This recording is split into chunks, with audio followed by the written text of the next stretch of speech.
अस्सलामुअलैकुम dear students. Logical database design के next lecture में आपको खुशामदीद। Basically today we will be discussing functional dependencies and normalization.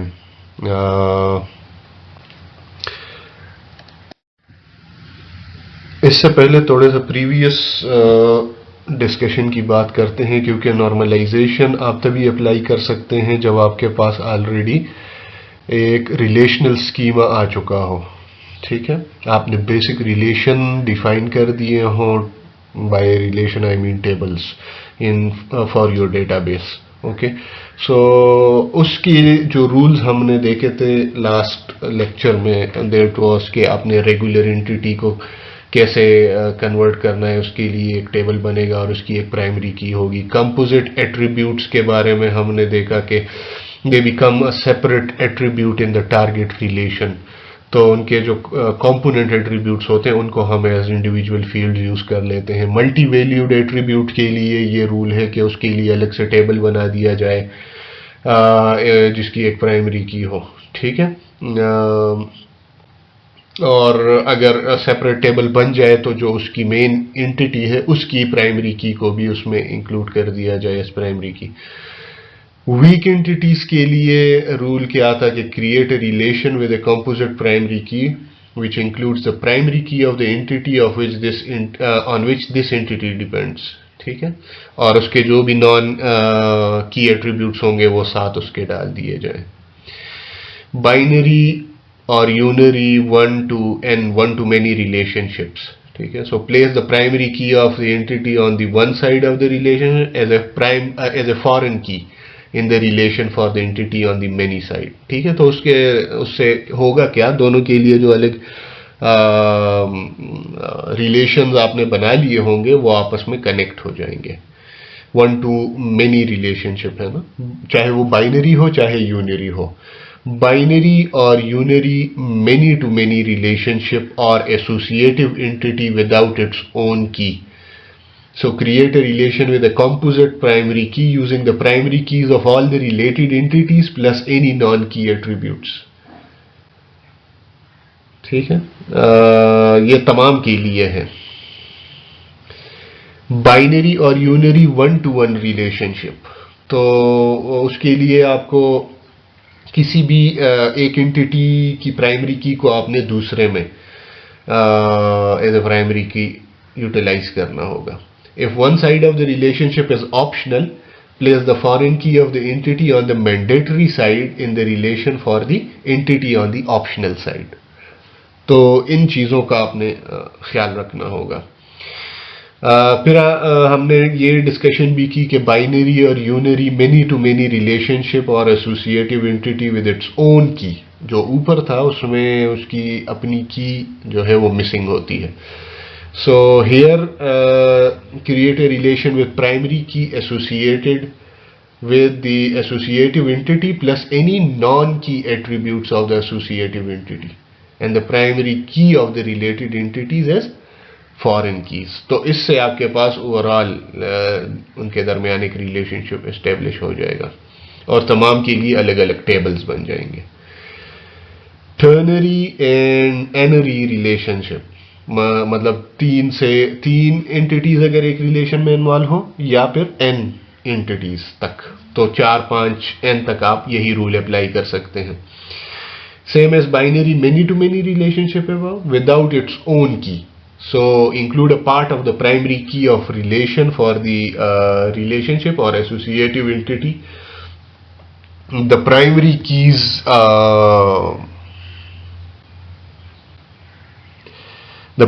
keys from all related entities will go there। ठीक है, और उसके लिए आप अपनी सरोगेट कीज भी बना सकते हैं। The primary keys of the associated entities are included as foreign keys in the relation for the relationship or associative entity। ठीक है, इसी तरह सुपर टाइप सब टाइप के लिए भी हर एक सुपर टाइप और सब टाइप के लिए आपने अलग अलग टेबल बनाना होगा और उनको आपस में एसोसिएट करने के लिए जो चीज़ सुपर टाइप में है वो सुपर टाइप रिलेशन में चली जाएगी। जो एट्रीब्यूट्स आपने सब टाइप के साथ एसोसिएट किए हैं वो सब टाइप में चले जाएंगे, और उनके दरमियान एसोसिएशन बनाने के लिए सुपर टाइप की जो की है वो सब टाइप की प्राइमरी की बन जाएगी। ठीक है, so this was all that we discuss previously. Now in this lecture, we are going to be studying normalization, first normal form, functional dependencies, identifying functional dependencies, transitive.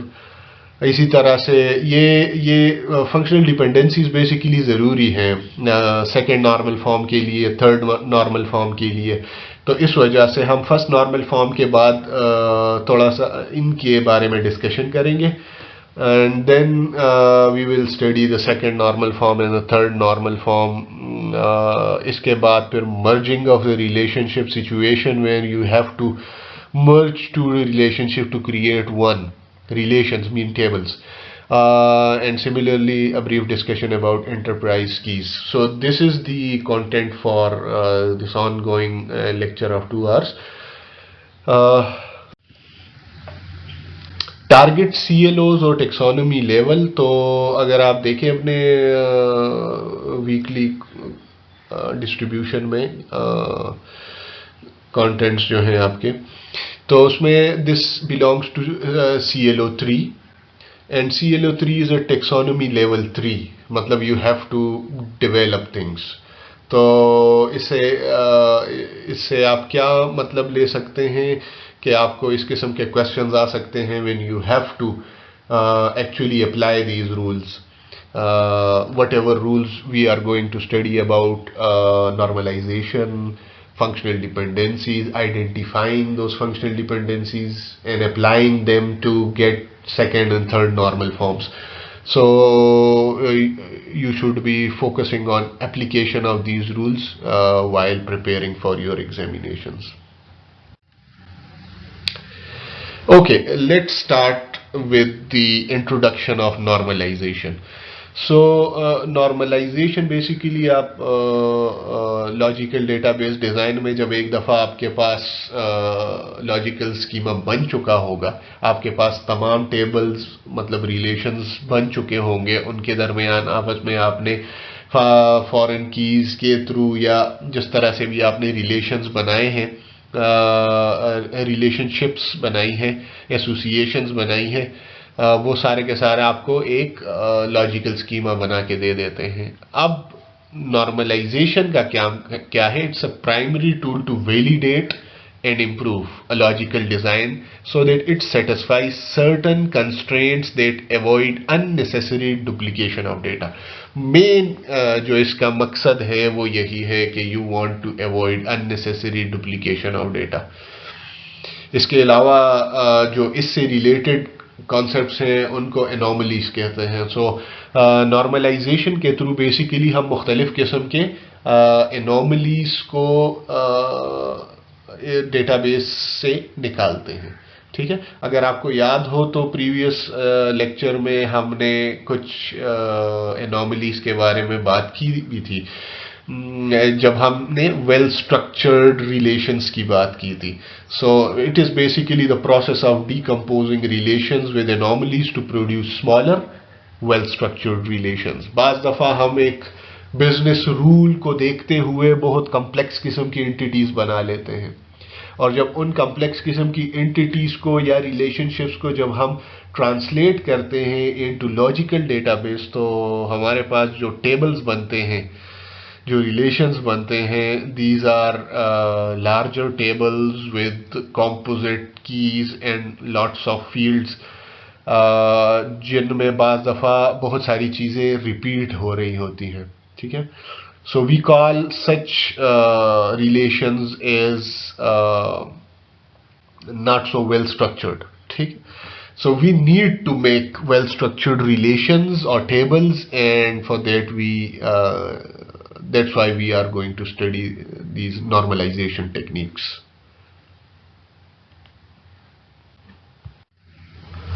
Okay, so अब देखते हैं what are these well structured relations. I'm sure हम इसको पहले discuss कर चुके हैं, but let's go through it again. A relation that contains minimal data redundancy and allows user to insert, delete and update rows without causing data inconsistencies. ठीक है, सबसे important चीज कम redundancy, minimum redundancy, data duplicate बहुत कम जिनमें हो रहा हो, और it allow user to insert, delete and update records और rows without causing any inconsistency. Inconsistency इस तरह से है कि आप एक रिकॉर्ड अगर डिलीट करना चाहते हैं और जो जो डेटा फॉर एग्जांपल आप डिलीट करना चाहते हैं, इसके अलावा भी कोई डेटा डिलीट हो जाए, इट मीन्स कि उसकी वजह से कुछ और इंफॉर्मेशन जो है वो आप खो बैठे हैं. ठीक है, या फिर अगर आप एक एंटिटी के बारे में डेटा इंटर कर रहे हैं and you need some extra data which must be entered, तो भी ये एक किस्म की इनकंसिस्टेंसी हो जाती है. So insertion anomaly, deletion anomaly और मॉडिफिकेशन एनोमली बेसिकली इन्हीं चीजों का नाम है. इंसर्शन एनोमली क्या है? Adding new rows forces user to create duplicate data. ठीक है, इसकी बहुत सिंपल एग्जांपल्स हैं, ये ऑलरेडी हम डिस्कस भी कर चुके हैं और आगे भी इसकी एग्जांपल है. Deletion anomaly, deleting rows may cause a loss of data that would be needed for other future rows. ठीक है, यहां पे भी इनकंसिस्टेंसी एक किस्म की पैदा हो रही है. Modification anomaly, changing data in a row forces changes to other rows because of duplication. ठीक है, तो अभी नेक्स्ट स्लाइड में जब हम जाएंगे तो आपको पूरा का पूरा समझ आ जाएगा. General rule of thumb is a table should not pertain to more than one entity type. ये सिंपल सा रूल है कि जब भी आपने वेल स्ट्रक्चर्ड रिलेशंस बनाना हो या देखना हो कि कोई रिलेशन वेल स्ट्रक्चर्ड रिलेशन है कि नहीं है, तो उस पर ये रूल अप्लाई करो कि is it representing a single entity or is it representing more than one entity. अगर एक टेबल में एक से ज्यादा एंटिटीज के बारे में इंफॉर्मेशन सेव हो रही है, यू कैन स्ट्रेट फॉरवर्ड से that this is not a well structured relation. ठीक है, now let's go to that example. ये एक बहुत ही फेमिलियर अब तक हो चुका होगा आप लोगों के लिए ये diagram. That is from 4.2, chapter 4 से है. अगर पुराना वर्जन है आपके पास इस बुक का तो इट वुड बी फ्रॉम 5.2. यहां पे जो टेबल नजर आ रहा है that is basically employee table. ठीक है, और इस एक्सक्यूज मी जरा एक पॉइंटर. ओके, सो एम्प्लॉई 2 के नाम से ये टेबल है और इसमें काफ़ी सारी इंफॉर्मेशन है. Employee ID has been represented as the primary key, पर नेम है, डिपार्टमेंट नेम है, सैलरी है. Course title basically represent all those courses which have been completed by a specific employee, and it is, if you remember, it is a multi valued attribute. तो उसके साथ date completed है कि वो course उसने किस date को complete किया था. अब अगर इसको वही रूल ऑफ थंब देखें ना, तो इस पे अगर आप थोड़ी सी वो रिवर्स इंजीनियरिंग अप्लाई करें कि एक तो एम्प्लॉई का डेटा है सारा, ठीक है, और दूसरी जो चीज यहां पे है that is related to courses, course completed का या कंप्लीशन डेट.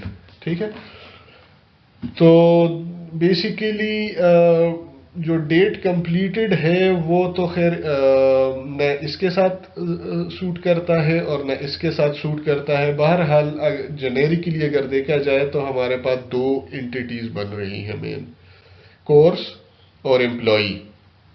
ठीक है, और उनके दरमियान रिलेशनशिप जो बनती है वो है completes. An employee can complete none or many courses. ये आप प्रीवियस चैप्टर्स में जाके फिर डिटेल में चेक कर सकते हैं. वहां पे जब हम इसकी पहली बार रिलेशन बना रहे थे तो हमने एक स्ट्रेट फॉरवर्ड रूल अप्लाई किया था कि आपके पास अगर कोई कंपोजिट एट्रीब्यूट हो तो उनको एज सेपरेट फील्ड जो उसके कंस्टिट्यूएंट एट्रीब्यूट्स हैं, कंपोजिट एट्रीब्यूट के अंदर जो इंडिविजुअल एट्रीब्यूट्स हैं उनको आप सेपरेट फील्ड्स बना दें टेबल के। और अगर कोई मल्टी वैल्यूड एट्रीब्यूट है तो हर रो में उसकी सिर्फ एक वैल्यू होनी चाहिए। ठीक है, ये बेसिक रूल्स थे एंटिटीज से रिलेशंस बनाने के, कि आपके पास हर रो और हर कॉलम की इंटरसेक्शन पे एक वैल्यू होनी चाहिए। There should be an atomic value at the cross section of a row in a column. तो इस वजह से अगर आप यहां पे देखें, चूंकि मार्गरेट सिम्पसन जो एक एम्प्लॉई है एम्प्लॉई आईडी 100 के साथ, उन्होंने बेसिकली 2 कोर्सेज कंप्लीट किए हैं जो कि 2 अलग अलग डेट्स पे उसने कंप्लीट किए हैं। बट चूंकि course title is a multi valued attribute तो उसके लिए क्या है, उसको 2 रोज में उसका डेटा स्टोर हो रहा है। ठीक है, और जब 2 रोज में कोर्स टाइटल का डेटा स्टोर हो रहा है तो उसकी वजह से बाकी इंफॉर्मेशन को रेप्लिकेट कर दिया गया है। तो एम्प्लॉई आईडी 100, एम्प्लॉई आईडी 100, इसी तरह से उसका नाम भी रिपीटेड है, इसी तरह से उसका डिपार्टमेंट नंबर, नेम और सैलरी जो है सारी चीजें रिपीटेड है। ऑल्दो अगर उस जेनेरिक रूल्स के मुताबिक आप देखें, so this is a valid relation. ठीक है, because each and every row is uniquely identified. अगर आप इनके तमाम उनको देखें, इसकी प्राइमरी आईडी यहां पे सिर्फ एम्प्लॉई आईडी रेफर की जा रही है, but it should not be because course title also plays a role here. So employee ID and course title basically that is a composite key, composite primary key for this relation. तो इन्हीं की वजह से फिर ये unique 100, तो यहाँ पे ये एक सेपरेट कोर्स टाइटल आ रहा है। यहाँ पे फिर भी 100 है लेकिन कोर्स टाइटल जो है वो सर्वेज है, तो इस वजह से ओवरऑल दोनों रिकॉर्ड जो है वो एक दूसरे से मुख्तलिफ हैं। Although this is a valid relation, this is not a well structured relation. यहाँ पे है unique rows and no multi valued attributes, of course this is a relation. और उसकी की जो है वो कंपोजिट की है। तो यहां तक तो बात क्लियर हो गई कि this is a valid relation but this is not a well structured relation, क्योंकि इसमें काफी सारी डुप्लीकेशन हो रही है डेटा की, and we need to remove this duplication. अब इस डुप्लीकेशन की वजह से इसमें कई सारे एनोमलीज आ रहे हैं। ठीक है, so insertion anomalies can't enter a new employee without having the employee take a class। ठीक है, क्योंकि अब चूंकि दोनों प्राइमरी कीज जो है, जो कंपोजिट प्राइमरी की है उसमें 2 फील्ड्स है ना, एम्प्लॉई आईडी भी है और साथ में कोर्स टाइटल भी है। अब जब भी आपने नए एम्प्लॉई को इंसर्ट करना होगा, you must also insert a course which is been completed by that employee, जो कि अगर आप ईयर डायग्राम में देखें तो इट वाज नॉट मैंडेटरी। ठीक है, so this is one anomaly, insertion anomaly. You need some extra information in order to insert employee record. इसी तरह से डिलीशन एनोमली को अगर देखा जाए, if we remove employee 140 we lose information about the existence of a tax accounting class. ठीक है, for example this is tax accounting class. तो ये अगेन उसी कंपोजिट प्राइमरी की वजह से और 2 एंटिटीज को साइमल्टेनियसली एक रिलेशन में रिप्रेजेंट करने का की वजह से ये एनोमली आ रही है।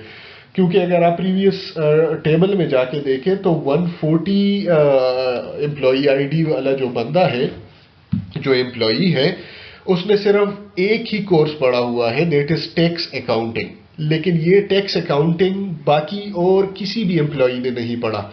अब जब आप 140 को डिलीट करते हैं, इट मींस आप साथ में इसकी इंफॉर्मेशन भी डिलीट कर रहे हैं। अब आपकी पूरी टेबल में कहीं पे ये इंफॉर्मेशन मौजूद नहीं है कि टैक्स अकाउंटिंग के नाम से भी कोई क्लास है या हो सकती है।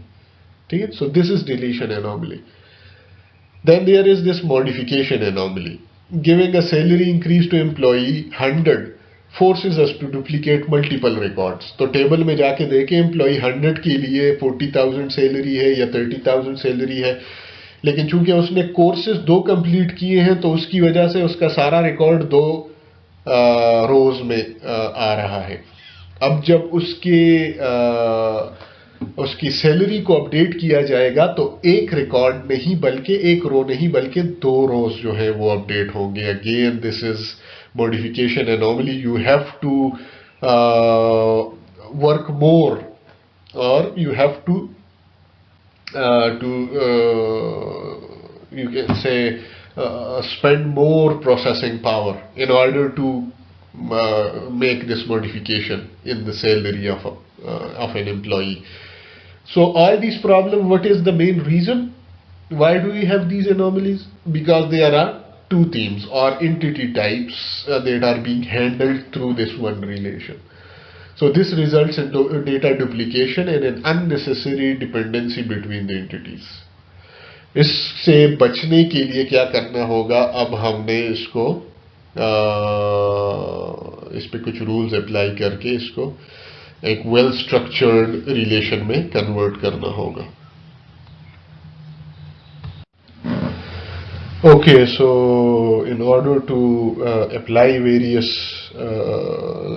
in order to convert your relations to various normalized forms, you have to apply certain rules. और ये basically उसके मुख्तलिफ steps हैं कि जब आप एक entity से directly एक relation बना लेते हैं तो वही जो original rules हैं सबसे पहले आपने वो देखने हैं. तो if you have already removed multi-valued attributes from that relation, it means it is already in the first normal form. तो इसका मतलब क्या हुआ कि जो प्रीवियस स्लाइड में हमने टेबल देखा जिसमें डेटा रिडंडेंसी थी, हमने कहा कि this is a relation but it has a lots of anomalies, that was basically in first normal form. ठीक है. तो जब भी मल्टी वैल्यूड एट्रीब्यूट आप रिमूव कर देते हैं और हर एक रो और कॉलम के इंटरसेक्शन पे एक एटॉमिक वैल्यू मौजूद हो, it means it is in first normal form. तो जब एक रिलेशन पहले ही से फर्स्ट नॉर्मल फॉर्म में हो, उसको सेकंड नॉर्मल फॉर्म में कन्वर्ट करने के लिए you have to remove all partial functional dependencies. ये क्या है ये अभी थोड़ी देर में देखते हैं. और इसी तरह से सेकंड नॉर्मल फॉर्म में जो ऑलरेडी एक रिलेशन हो उससे अगर आप ट्रांजिटिव डिपेंडेंसीज रिमूव कर दें, so it becomes a third normal form, जो कि नॉर्मली यही तक ही लोग करते हैं और आपकी बुक में भी यही तक के टेक्निक्स अवेलेबल हैं. आल्दो एक बुक के आखिर में एक अपेंडिक्स में ये बाकी जो 2-3 फॉर्म्स हैं ये मेंशन्ड हैं, but not in so much details. So after the third normal form, if you remove any remaining anomalies resulting from multiple candidate keys, so this becomes the Boyce code normal form. और इसी तरह से अगर आपने multiple candidate keys की वजह से जो एनोमलीज आती हैं वो आप पहले से रिमूव कर चुके हैं, and then you remove multi valued dependencies, so the relation becomes or transforms into the fourth normal form. और उसके बाद भी अगर कोई डिपेंडेंसीज है, सॉरी कोई एनोमलीज मौजूद हैं और आप उनको रिमूव करते हैं, then this is called the fifth normal form of a relation. बहरहाल आपके कोर्स कंटेंट में जितना कुछ है that is up to the third normal form. This is just for extra information कि आपको पता हो कि 5 तक नॉर्मल फॉर्म्स पॉसिबल हैं और आपको इनके नाम एटलीस्ट पता होने चाहिए और ये रूल पता होना चाहिए कि किस बेस पे हम थर्ड से फोर्थ में कन्वर्ट हो सकते हैं और थर्ड से वॉइस कोड में और वॉइस कोड से फोर्थ में और फोर्थ से फिफ्थ नॉर्मल फॉर्म में कैसे एक रिलेशन को कन्वर्ट किया जा सकता है. ठीक है. So these are the basic steps. अब आगे जाते हैं और देखते हैं फर्स्ट नॉर्मल फॉर्म के लिए मेन रूल्स क्या हैं जो आपको चेक करने होते हैं। That there should be no multi valued attributes in a relation. जहां पे भी मल्टी वैल्यूड एट्रीब्यूट होगा it will not be in first normal form. In other words, every attribute value must be atomic. Then you can say that it is in the first normal form. ठीक है। अब इस relation को अगर आप देख लें यहां पे तो क्लियरली विजिबल है कि प्रोडक्ट फिनिश, ठीक है।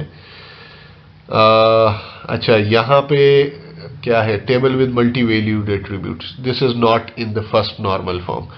तो मल्टी वैल्यूड एट्रीब्यूट्स कौन कौन से आ रहे हैं, ये सारे मल्टी वैल्यूड एट्रीब्यूट्स आ रहे हैं यहाँ पे। प्रोडक्ट आईडी जो है वो भी मल्टी वैल्यूड आ रही है, प्रोडक्ट डिस्क्रिप्शन जो है वो भी मल्टी वैल्यूड। बेसिकली प्रोडक्ट से रिलेटेड जितनी इंफॉर्मेशन है ना, क्वांटिटी, ऑर्डर, ये सारी की सारी मल्टी वैल्यूड एट्रीब्यूट्स हैं। और this is basically not even a relation, क्योंकि यहाँ पे जब मल्टी वैल्यूड एट्रीब्यूट की बात आएगी ना, जब आपने एक रिकॉर्ड के साथ एसोसिएटेड एक एट्रीब्यूट के लिए बहुत सारी वैल्यूज एंटर कर दी है, it mean this is not a relation and that's why it is not in the first normal form as well. ठीक है। So we need to remove these multi valued attributes. तो कैसे remove करेंगे इनको? Remove करने का तरीका यह है कि हर एक को सेपरेट सेपरेट रिकॉर्ड कंप्लीट कर दिया जाए। तो उसके लिए ये वाली वैल्यू जो है ये हर एक रो में अपडेट करनी पड़ेगी, डुप्लीकेट करनी पड़ेगी बेसिकली। ठीक है। इसी तरह इसके लिए भी। तो जब हम इसमें ये डुप्लीकेट डेटा डाल देंगे हर एक इंडिविजुअल वैल्यू के लिए जो कि मल्टी वैल्यूड एट्रीब्यूट्स की वैल्यूज हैं, सो वो बात खत्म हो जाएगी। ठीक है। And then it would be in the first normal form. So अब यहां पे देखें नेक्स्ट स्लाइड में, this table has no multi valued attributes and it has unique rows, so that's why it is in first normal form. हर एक row में और हर एक कॉलम की इंटरसेक्शन पे सिर्फ एक वैल्यू पड़ी हुई है। ठीक है। Each row is uniquely identified, तो वो क्लियरली, चूंकि ऑर्डर आईडी भी आ गया है, प्रोडक्ट आईडी भी आ गया है, और साथ में जो है वो, चूंकि ये एक मल्टी वैल्यूड एट्रीब्यूट था तो ये यूनिकली आइडेंटिफाई कर सकते हैं हर एक रो को। अगर इनको आप कंपोजिट की कंसिडर करें, प्रोडक्ट की और प्रोडक्ट आईडी और ऑर्डर आईडी को अगर आप प्राइमरी की कंसिडर करें कंपोजिट, तो 1006 -7 कर दें या -7 कर दें, ये आपके एक रिकॉर्ड के लिए आइडेंटिफिकेशन की बन जाएगी। इसी तरह 1006-5 दूसरे, और इसी तरह से आप हर एक रो को यूनिकली आइडेंटिफाई कर रहे हैं, although there is still a lot of data duplication. ठीक है। So in this form it becomes a valid relation, but again it is not a well structured relation, क्योंकि सामने नजर आ रहा है कि इसमें ये तमाम सारा डेटा जो है वो डुप्लीकेट हो रहा है, ये सारा डेटा डुप्लीकेट हो रहा है, which is not a good thing, क्योंकि इसकी वजह से बहुत सारी एनोमलीज आ सकती है ना। तो वो कौन सी एनोमलीज? एग्जैक्टली वही सारी एनोमलीज जो प्रीवियस एग्जाम्पल में हमने पढ़ी। तो अब यहां पे आके देखें, इंसर्शन एनोमली क्या है? If new product is ordered for order 1007 of existing customer, customer data must be री एंटर्ड काजिंग डुप्लीकेशन। ठीक है।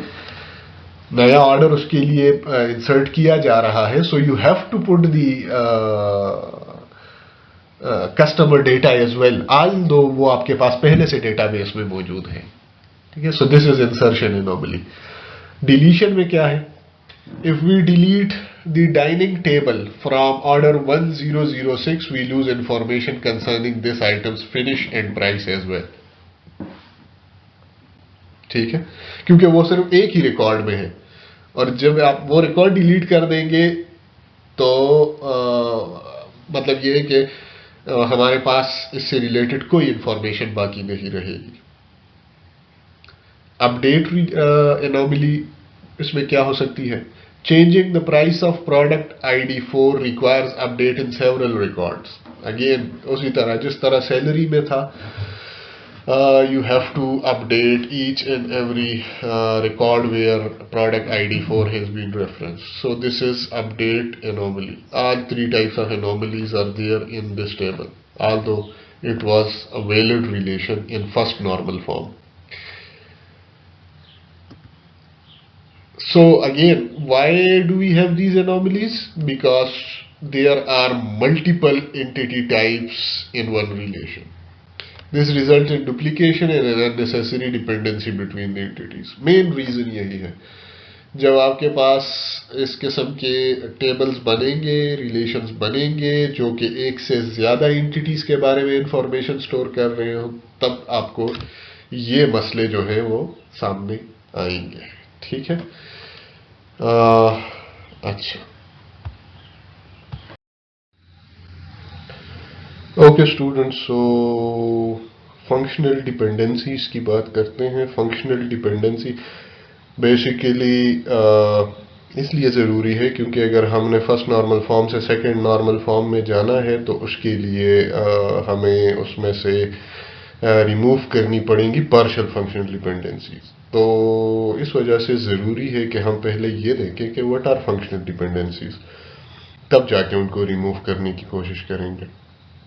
So the value of one attribute, which is also called the determinant, determines the value of another attribute. बहुत सादा सी इसकी definition है, जिसका मतलब ये है कि अगर आपके पास फॉर एग्जांपल एक टेबल है जिसमें एम्प्लॉई नंबर है, एम्प्लॉई नेम है और लेट से उसका कोई ग्रेड है. ठीक है. तो एक किस्म का ग्रेड बहुत सारे एम्प्लॉइज का हो सकता है, लेकिन अगर आप एक रिकॉर्ड में देखें तो आप पता लगा सकते हैं कि अगर आपके पास एम्प्लॉई नंबर आप उठा लें तो it can actually you can basically create a query which can give you the exact grade of that person. ठीक है. ये बेसिकली प्राइमरी की ही होगी जो यूनिकली आइडेंटिफाई कर सके ना.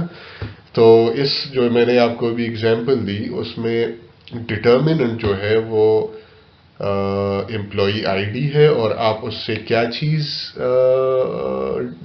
डिटर्मिन कर रहे हैं, that was the grade of the employee. ठीक है. In other words, grade can be determined by, or grade has a dependency, a functional dependency on employee ID. ठीक है. With one attribute, when the value of one attribute determines the value of another attribute, this is called a functional dependency. इसकी formal definition की तरफ जाते हैं. For example, you have R to be a relation scheme and A, B be two sets of attributes in that relation. R किसी table को represent कर रहा है, A और B जो हैं ये दो सेट्स ऑफ एट्रीब्यूट्स हैं, दो सेपरेट फील्ड्स हैं उसमें, मतलब उनकी वैल्यूज जो हैं those would be sets. A functional dependency from A to B exists if and only if for every instance R in the relation R, if two tuples in the instance R agree on the values of the attributes in A, then they agree on the values of the attributes in B.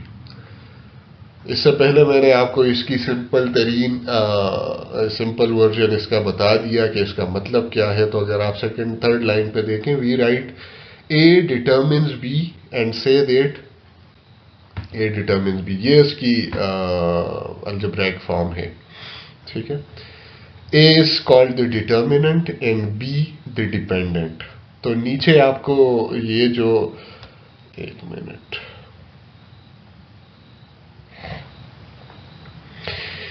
ये जो दो sets की representation है, set A और set B, consider it as employee ID and employee's grade.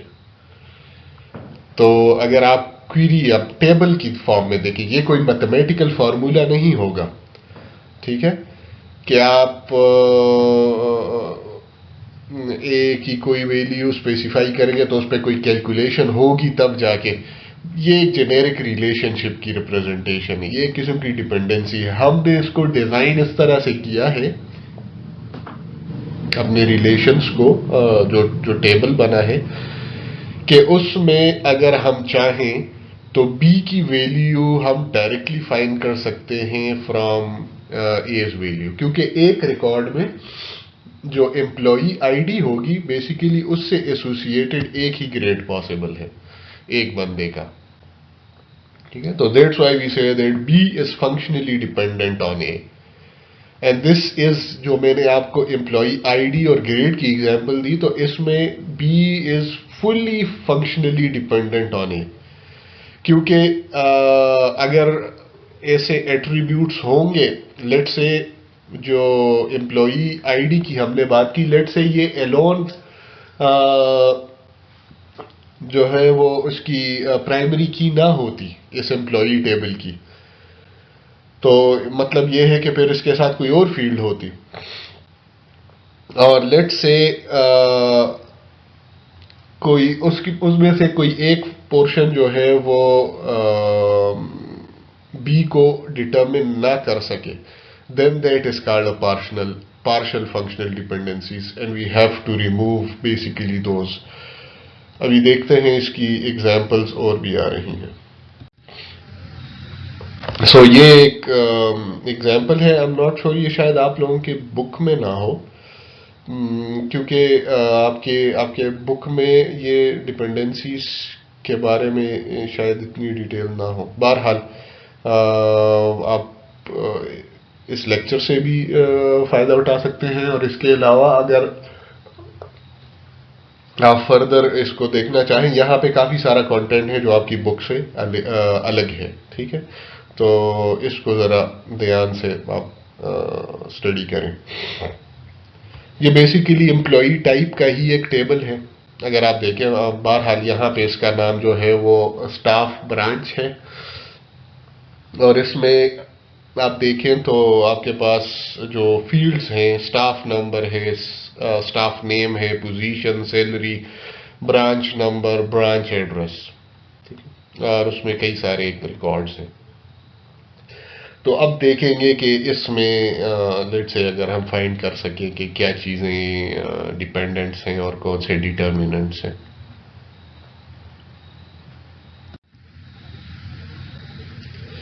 तो एक बहुत simple सी example, exactly ये उसी तरह की एग्जांपल है जो अभी थोड़ी देर पहले मैंने आपको दी। स्टाफ नंबर अगर हम एम्प्लॉय आईडी कंसिडर करें और पोजीशन जो है वो हम ग्रेड कंसिडर करें, तो staff number functionally determines position.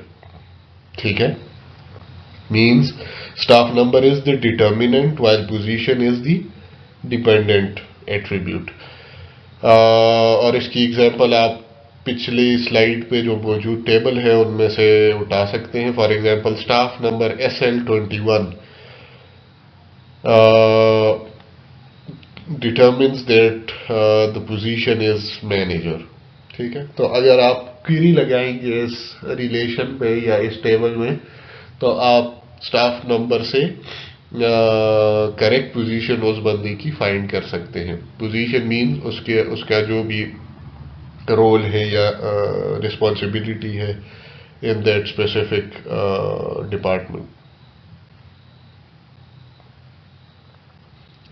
अगर इसी सिनेरियो को हम रिवर्स ऑर्डर में देखें, सो position can not determine the staff number. Why? Because staff number तो यूनिक है, लेकिन पोजीशन आप देखें, एक ऑर्गेनाइजेशन में कई सारे मैनेजर्स हो सकते हैं। ठीक है, जिस तरह हमारे डिपार्टमेंट की अगर बात करें तो यहाँ पे भी स्टाफ नंबर एक है। ठीक है, और हर एक स्टाफ नंबर से एसोसिएटेड एक पोजीशन भी है। कोई फैकल्टी मेंबर्स हैं, कोई स्टाफ मेंबर्स हैं। स्टाफ फैकल्टी में फिर अपने ग्रेड्स हैं उनके, कोई एसोसिएट प्रोफेसर है, कोई असिस्टेंट प्रोफेसर है, कोई लेक्चरर है, कोई लैब इंजीनियर है। लेकिन अगर मैं एक स्पेसिफिक बंदे का स्टाफ नंबर उठा लूँ ना, तो आई कैन इजीली आंसर कि उसकी पोजीशन क्या है। लेकिन अगर मैं एक पोजीशन उठा लूं कि असिस्टेंट प्रोफेसर और उससे मैं स्टाफ नंबर फाइंड करूं तो there can be many staff number associated. ठीक है, तो इसी तरह से यहां पे इस एग्जांपल में आप देखें manager is an instance of the position attribute. It can point two multiple staff numbers, जिस तरह SL21 भी मैनेजर है और SG5 भी मैनेजर है। तो इसका मतलब ये है कि ये एक साइड से तो ठीक है, दूसरे साइड से it does not hold. Okay okay, so पिछली एग्जांपल में जो हमने फंक्शनल डिपेंडेंसी देखी दैट वाज स्टाफ नंबर और पोजीशन। ठीक है, सो दोनों के दरमियान फंक्शनल डिपेंडेंसी एक साइड से तो एग्जिस्ट करती है, लेकिन अगर आप पोजीशन से स्टाफ नंबर फाइंड करना चाहें so that does not hold. ये जो एग्जांपल है यहाँ पे example of functional dependency that holds for all time. तो इसमें क्या है, consider the values shown in staff number and staff name attributes of the staff relation. Staff number और स्टाफ नेम के दरमियान उसके जो एट्रीब्यूट्स हैं उनके दरमियान एक एसोसिएशन को देखा जा रहा है बेस्ड ऑन सैंपल डेटा। ये इंपॉर्टेंट बात है, ठीक है, क्योंकि स्टाफ नंबर से स्टाफ नेम फाइंड करना okay that's fine. Staff number can determine a staff name, but staff name may not determine staff number in some scenarios. That's why they have written it explicitly that based on the sample data previous जो relation में आपने मुख्तलिफ records देखे, उस data को देखते हुए अगर आप इस रिलेशन को देखेंगे, इस डिपेंडेंसी को देखेंगे, so it holds for all time, क्योंकि वहां पे कोई ऐसे दो स्टाफ मेंबर्स नहीं है जिनके नेम जो हैं वो सेम हो। तो इस वजह जिस तरह स्टाफ नंबर यूनिक हैं, इसी तरह से स्टाफ नेम्स भी यूनिक हैं। पूरे टेबल में अगर आप सारा डेटा चेक करें तो इस वजह से staff number determine staff name and the same holds in reverse order as well. Staff name determine staff number. तो ये उस स्पेसिफिक सैंपल डेटा के बेस पे है। अदरवाइज एक डिपार्टमेंट में या एक ब्रांच में या एक ऑर्गेनाइजेशन में दो ऐसे स्टाफ मेंबर्स हो सकते हैं जिनके नेम सेम हो। ठीक है, so they those two employees या staff members would be distinguished by their respective staff number, but then that would be only one way dependency. समझ आ रही है? ठीक है, ओके, सो प्रीवियस एग्जांपल में हमने देखा कि staff numbers determine staff name and staff name can determine staff number based on the given data, and this is, I guess, the only functional dependency that remains true for all possible values for the staff number sorry, staff name attributes of the staff relation. यही एक relationship इस किस्म का बनता है विच holds for all time. मतलब ये है कि दोनों तरफ से ये it can hold for all values. One approach to identifying the set of all possible values of attributes as a relation is to more clearly understand the purpose of each attribute. जब आपको ये चीज clear होगी कि attribute का मतलब क्या है, किस मकसद के लिए यूटिलाइज हो रहा है या किस मकसद के लिए वो एक रिलेशन के अंदर डाला गया है, तो आपको ज्यादा बेहतर अंदाजा हो सकता है कि अच्छा उसकी क्या पॉसिबल वैल्यूज होंगी और कैसे वो एज डिटर्मिनेंट्स या डिपेंडेंट्स जो हैं वो ये इस तरह की रिलेशंस जो हैं इस्टेब्लिश कर सकती हैं। ठीक है, क्योंकि staff number let's say staff number determines staff name, तो हम बेसिकली इस सेंटेंस का मतलब ये है कि each and every value of staff name can be determined by a single staff number, or in other words, a unique staff number value can determine a unique staff name value. तो ये तो बहुत सारी values हो सकती हैं, आप कैसे ये अंदाजा लगाएंगे? तो इसके लिए बेस्ट अप्रोच ये है कि आप देखें कि कोई एट्रीब्यूट जो है वो एक रिलेशन में किस मकसद के लिए इस्तेमाल हुआ है. फॉर एग्जाम्पल यहाँ पे स्टाफ नंबर जो है, it's an attribute to uniquely identify each member of the class. चूंकि ये एज ए प्राइमरी की ही यूटिलाइज हो रहा है, तो आप बिल्कुल कॉन्फिडेंटली कह सकते हैं कि हर एक अलग बंदे के लिए एक अलग स्टाफ नंबर होगा. ठीक है. एंड वी आर इमेजिनिंग के स्टाफ मेंबर्स के नाम सेम नहीं हो सकते. इसी वजह से हमने कहा कि based on the given data in the table. Otherwise अगर आप रियल वर्ल्ड सिनेरियो में इस किस्म के रिलेशन को देखेंगे, so it will not hold, क्योंकि हो सकता है कि दो अलग स्टाफ नंबर्स के साथ एसोसिएटेड सिमिलर नेम हो. ठीक है. तो बहरहाल यहाँ पे इस गिवन सिनेरियो के लिए this relation, this dependency holds for all time. ठीक है. और ये अप्रोच बेसिकली आपको ये बताने की कोशिश कर रहे हैं कि आप कैसे आइडिया लगाएंगे कि किसी एट्रीब्यूट के पॉसिबल वैल्यूज जो हैं वो डिटरमिन कर सकते हैं किसी दूसरे एट्रीब्यूट के सारे पॉसिबल वैल्यूज को. तो उसके लिए अगर आपको उसके मकसद का पता हो, उसके पर्पस का पता हो, तो आप ज्यादा बेहतर तरीके से डिसाइड कर सकते हैं.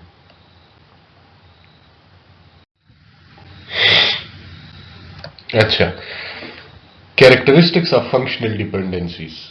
तो क्या कैरेक्टरिस्टिक्स हैं? Determinants should have the minimum number of attributes necessary to maintain the functional dependency with the attribute और attributes on the right hand side. तो लेफ्ट साइड पे जो हम लिखते हैं उसको वैसे भी डिटर्मिनेंट कहते हैं, जो एरो के राइट साइड पे लिखते हैं उनको डिपेंडेंट्स कहते हैं. The first characteristic of functional dependency is that determinant should have the minimal number of attributes. क्योंकि हमारे पास डिटर्मिनेंट्स या कीज जो हैं वो कॉम्पोजिट कीज भी होती हैं जिनमें एक से ज्यादा एट्रीब्यूट होता है. तो बाज दफा दो एट्रीब्यूट से जो कंबाइंड की बनती है, जो कॉम्पोजिट की बनती है, it can determine the value of non की एट्रीब्यूट्स. ठीक है.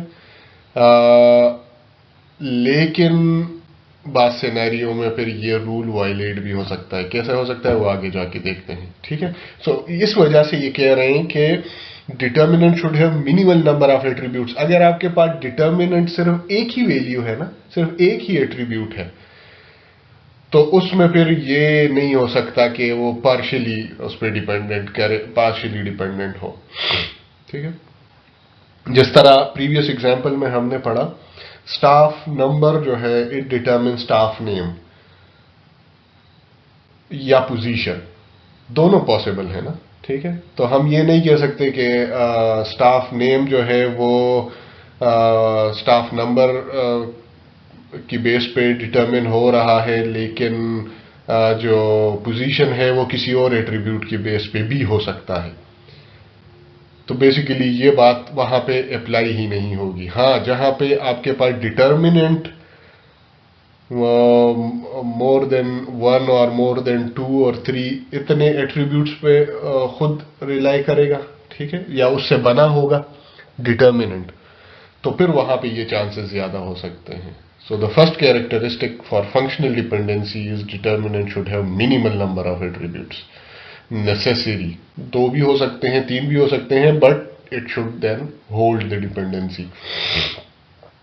And this requirement is called full functional dependency.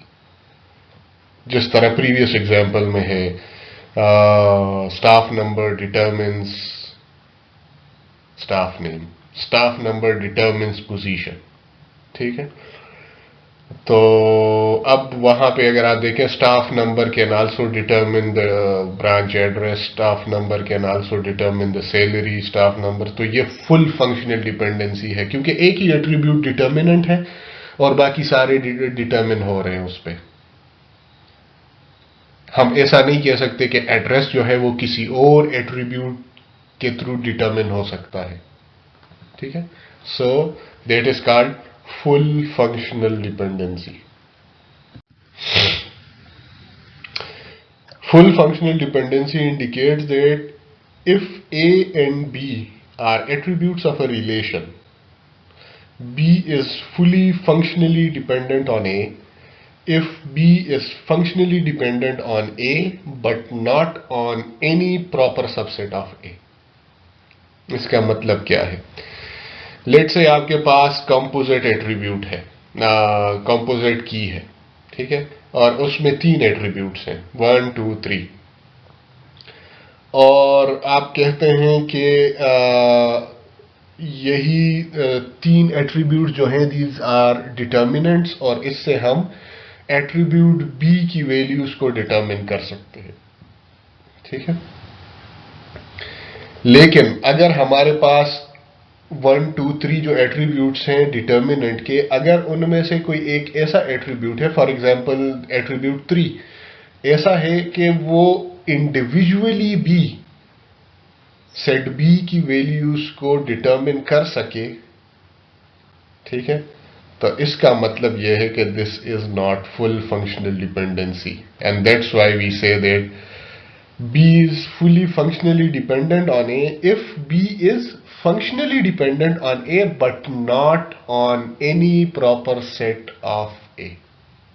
Proper set क्या होगा इन तीनों के लिए जो मैंने डिटर्मिनेंट की आपको एग्जांपल दी, एट्रीब्यूट 1, एट्रीब्यूट 2, एट्रीब्यूट 3, उसका प्रॉपर सबसेट जो होगा वो सिर्फ एट्रीब्यूट ए, सिर्फ एट्रीब्यूट बी, या सिर्फ एट्रीब्यूट सी हो सकता है, या 1 2 3, या फिर उनमें से कोई से दो। जब आप उठाएंगे और उनका एक सेट कंसिडर करेंगे, that would be a proper subset. Otherwise subset जो है वो तीनों का भी हो सकता है।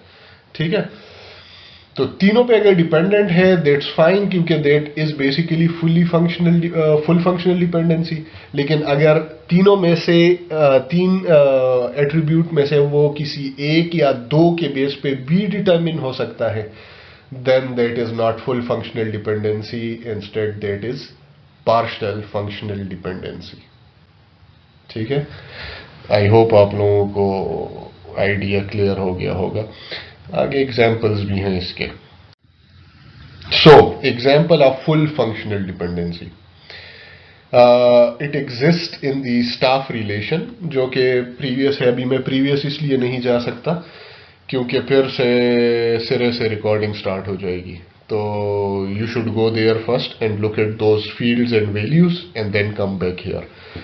सो staff number comma staff name determines branch number. Let's say, अब ये वो सिनेरियो है जिसमें मैं आपको कह रहा था ना कि एक यूनिक आइडेंटिफिकेशन हो सकता है एक ब्रांच में 2 ऐसे लोग हों जिनके सेम नेम हो। ठीक, तो यहां पे ये एक रिलेशन इस तरह से इन्होंने दिखाया है कि staff number comma staff name determines branch number, although only staff number can also determine branch number। और यही बेसिकली इस एग्जाम्पल का मेन जो आइडिया है, जहां पे आपने फुल फंक्शनल डिपेंडेंसी को इवेल्युएट करना है।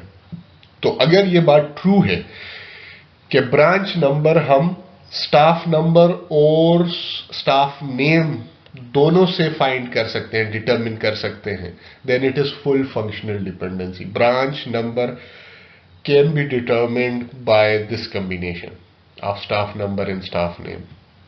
अगर ये कंप्लीट हम इसको डिटर्मिनेंट कंसिडर कर रहे हैं, दोनों एट्रीब्यूट्स की कॉम्बिनेशन को हम या इसको हम एक कंपोजिट की कंसिडर कर रहे हैं, एंड दिस की uniquely determines branch number, then branch number is fully functionally dependent on this whole determinant। ठीक है, ये ट्रू कब होगा? when each value of staff number comma staff name is associated with a single value of branch number, simple as that। however branch number is also functionally dependent on a subset of this set. अब ये पूरा complete set है, staff number, staff name, इसका subset क्या हो सकता है, और वो भी प्रॉपर सबसेट, तो या स्टाफ नंबर या staff name. And here we are saying that branch number is also functionally dependent on a subset that is staff number. Example above is a partial dependency. इस सारी slide का मकसद ये है, मतलब ये है कि हम कंसिडर कर रहे थे कि this is a complete determinant जिसकी बेस पे ब्रांच नंबर आइडेंटिफाई हो सकता है. फाइन, ये ट्रू भी है जो हमने यहां पे देखा कि okay, unique value of staff number and unique value of staff name determines the branch number where that person works, and that is true. But if you look at the other way around, branch number can be directly determined by staff number. उसमें name की जरूरत ही नहीं है क्योंकि name is itself dependent on staff number.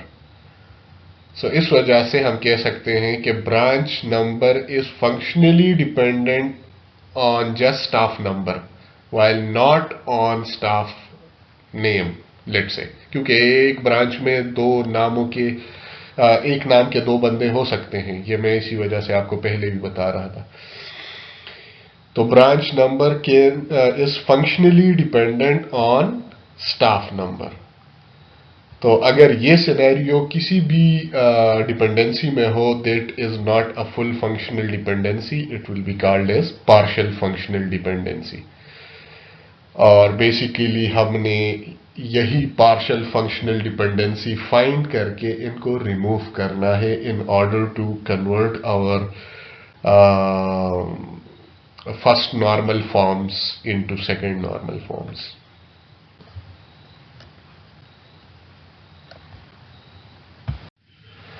Okay, so summarise करते हैं कि what are the main characteristics through which you are going to identify functional dependencies. So उसमें ये ऑलरेडी हम सारे डिस्कस कर चुके हैं. This is just the summary. So there should be a one to one relationship between the attribute और multiple attributes on the left hand side, which we termed as determinant, and those on the right hand side of a functional dependency, which are basically determined through the determinant. तो one to one relationship का होना जरूरी है. ठीक है, अगर left hand side पे जो एट्रीब्यूट आप कंसिडर कर रहे हैं और एरो की राइट साइड पे जो एट्रीब्यूट आप कंसिडर कर रहे हैं या मल्टीपल एट्रीब्यूट कंसिडर कर रहे हैं, अगर उनके दरमियान वन टू वन रिलेशनशिप नहीं बन रहा, it means that is not a functional dependency.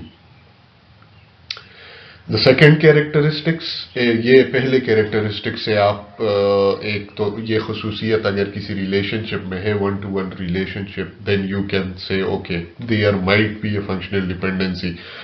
उसमें दूसरे कैरेक्टरिस्टिक क्या होनी चाहिए उसके बाद, अगर one to one relationship already मौजूद है तो अगली क्या चीज आपने चेक करनी है. The second thing is holds for all time.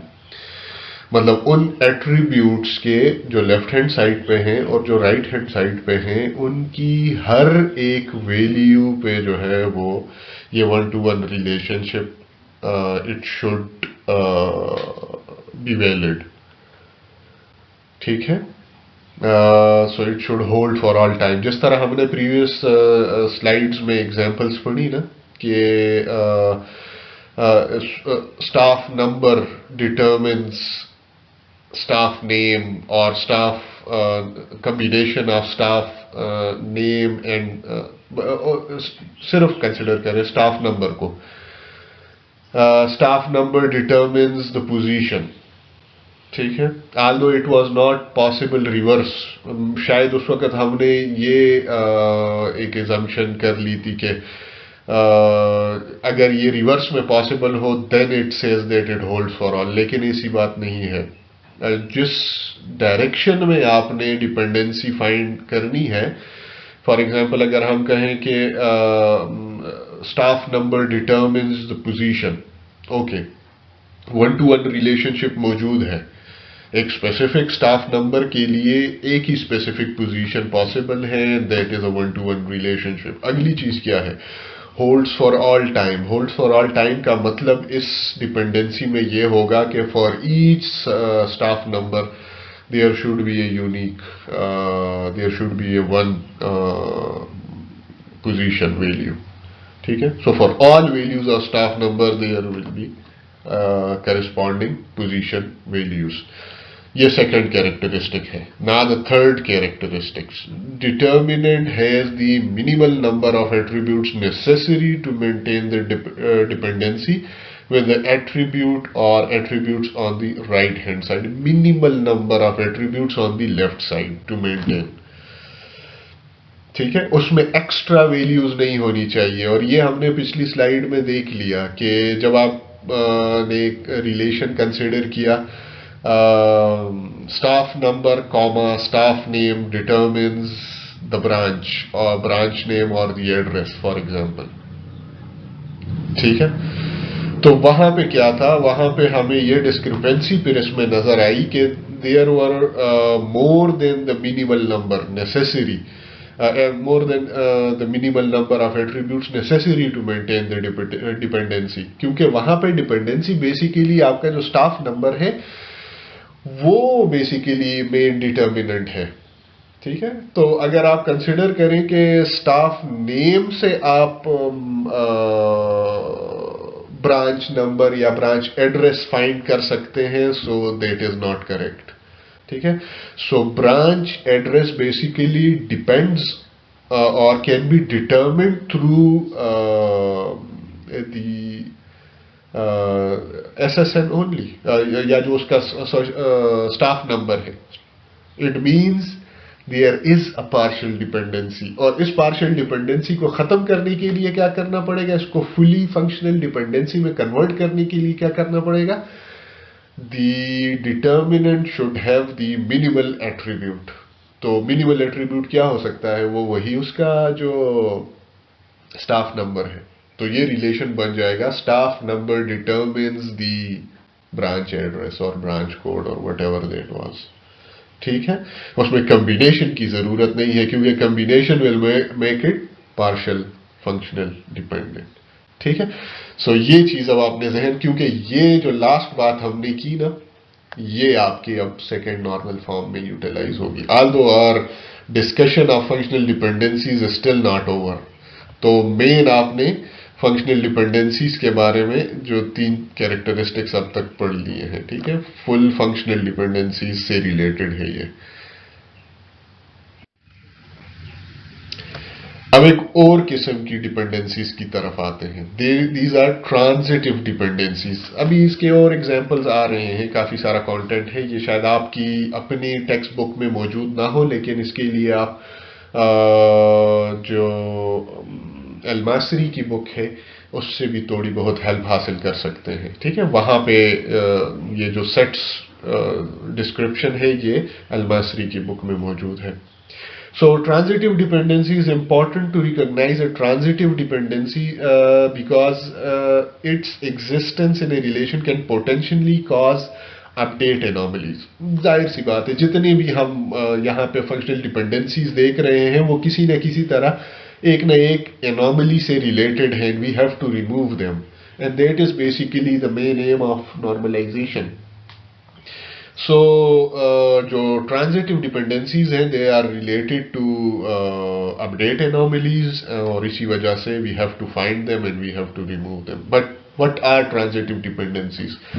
So transitive dependencies describe a condition where A, B and C are attributes of a relation, ठीक है। ये 3 fields हैं या attributes हैं A, B, C, such that if A determines B and B determines C, then C is transitively dependent on A via B। ये वही transitive property है जो आप लोगों ने पहले भी सेट्स में पढ़ी है, और ये इसको मैं अगर एग्जांपल में कन्वर्ट करूं, so if A is greater than B and B is greater than C, then A is greater than C। ये वही ट्रांजिटिव प्रॉपर्टी है, ठीक है। सो ट्रांजिटिव डिपेंडेंसी अगर तीन एट्रीब्यूट्स में कलेक्टिवली हम चेक करें और फर्स्ट टू जो है वो फंक्शनली डिपेंडेंट हो और सेकेंड टू जो है वो भी फंक्शनली डिपेंडेंट हो, तो फर्स्ट और लास्ट जो है वो भी ऑटोमेटिकली फंक्शनली डिपेंडेंट हो जाएंगे. Okay, provided that A is not functionally dependent on B और सी. ये इसमें एक कंस्ट्रेंट है कि ए डायरेक्टली जो है वो बी और सी पे फंक्शनली डिपेंडेंट ना हो, क्योंकि अगर हो तो फिर ये dependency will not hold. Example of transitive dependency. Consider the functional dependencies in the staff branch relation. वही जो फंक्शनल डिपेंडेंसीज टॉपिक स्टार्ट करते वक्त हमने जो टेबल देखा था उसमें अगर हम देखें ये कुछ पोटेंशियल फंक्शनल डिपेंडेंसीज है. Staff number determine staff name, position, salary, ठीक है, ब्रांच नंबर, ब्रांच एड्रेस, सारा कुछ उसी से, क्योंकि that is the main unique value which should be the primary key of the table as well. तो वो चूंकि एक यूनिक वैल्यू है उसमें कोई रिपीटिंग वैल्यू नहीं है, तो उससे आप स्टाफ का नाम भी पता कर सकते हैं, उसके थ्रू आप उसकी position, salary, branch number, branch address, सारा कुछ जो है फाइंड आउट कर सकते हैं. और यहाँ पे एक और भी है, जिस तरह branch number determines branch address, ठीक है. सो स्टाफ नंबर, ब्रांच नंबर खुद डिपेंडेंट है स्टाफ नंबर पे, और यहां पे इन्होंने directly, it can be directly dependent on it, लेकिन शायद इन्होंने इस तरह से नहीं डिफाइन किया. यहां पे ये इस तरह लिख रहे हैं कि जैसे ये ए है और ये बी है, ठीक है, और फिर ये ब्रांच एड्रेस जो है इसको सी के तौर पर रिप्रेजेंट किया जा रहा है. So A determines B and B determines C. So it means that A determines C. ठीक, ये वो ट्रांजिटिव डिपेंडेंसी बन जाएगी. Transitive dependency, branch number determines branch address exist on staff via branch number. Again C is dependent on A through B. ठीक है, इस जुमले का आसान मतलब यही है. आई होप इट्स क्लियर, क्योंकि it is quite straight forward. अगर A डिटरमिन कर सकता है B की वैल्यू और B डिटरमिन कर सकती है C की value, then A can determine the value of C as well, provided that condition that A is not itself functionally dependent on B or C. Okay, so transitive dependencies की भी हमने example देख ली. अब generic देखते हैं, identifying functional dependencies, how you can identify various functional dependencies in a relation.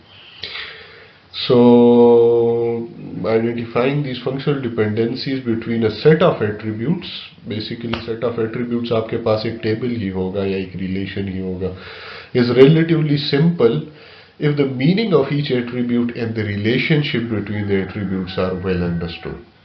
आप requirements पे कितना क्लियर हैं, आप जो जिस मकसद के लिए आप ये रिलेशन डिफाइन कर रहे हैं या जिस मकसद के लिए आप ये डेटाबेस में टेबल डिज़ाइन कर रहे हैं, अगर आपको वो चीज़ क्लियर हो, उसके मीनिंग, उसकी सिमेंटिक्स आपको क्लियर हो, then you can easily identify functional dependencies among the attributes of that relation.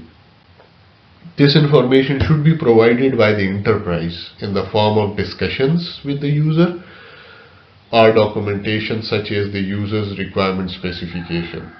तो एज ए डेवलपर या एज ए डेटाबेस डिज़ाइनर, आप अगर कोई ऐसे ऑर्गेनाइजेशन के लिए या एंटरप्राइज के लिए एक डेटाबेस डेवलप कर रहे हैं जिसके बारे में आपको खुद पता नहीं है, उसकी बिजनेस रूल्स के बारे में या प्रोसेसेस के बारे में, so they are responsible to basically provide you a clear description of how they treat data from various entities and how those entities are related to each other. तो जब आप लोगों को entities के दरमियान relations और फिर हर एक entity के अंदर जो जो attributes हैं उनके बारे में अगर clear information हो then you can find the functional dependencies as well. लेकिन ये हर बार शायद आपको available ना हो.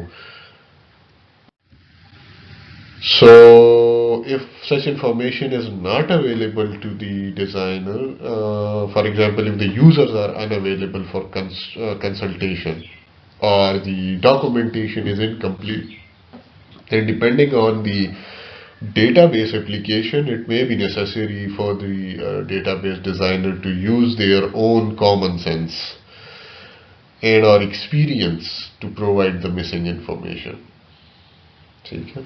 क्योंकि you are the one who is designing these relations in the overall database. तो अगर उनको आइडिया नहीं है then you have to discover these functional dependencies on your own in order to give them an optimized solution. अगर आप ऐसे tables बना रहे हैं या ऐसे रिलेशंस बना रहे हैं जिनमें से फंक्शनल डिपेंडेंसीज को कोई अहमियत नहीं दी गई है तो उसमें बहुत सारे एनोमलीज हो सकते हैं. इट मींस कि it will B a non efficient solution. उसमें डेटा रिडंडेंसीज की वजह से मेमोरी ज़्यादा कैप्चर होगी और फिर एनोमलीज की वजह से बहुत सारा डेटा जो है वो बाद में आप कह सकते हैं कि ट्रंकेटेड होगा या फिर यूज़र को मसले होंगे क्योंकि हर एक एंट्री पे उनको ऐसी इंफॉर्मेशन दोबारा इंटर करनी पड़ेगी जो कि इंटर नहीं करनी चाहिए थी. तो based on those three anomalies अगर आप फंक्शनल डिपेंडेंसीज आइडेंटिफाई नहीं कर पाते तो जो मसले उन एनोमलीज की वजह से हो सकते हैं वो सारे आपके डेटाबेस में there is a good chance कि वो सारे मसले उसमें हो. Example, identifying a set of functional dependencies for the staff branch relation. Okay, so when you examine the semantics of attributes in staff branch relation, you assume, for example, you assume that position held in branch determine a member of staff salary.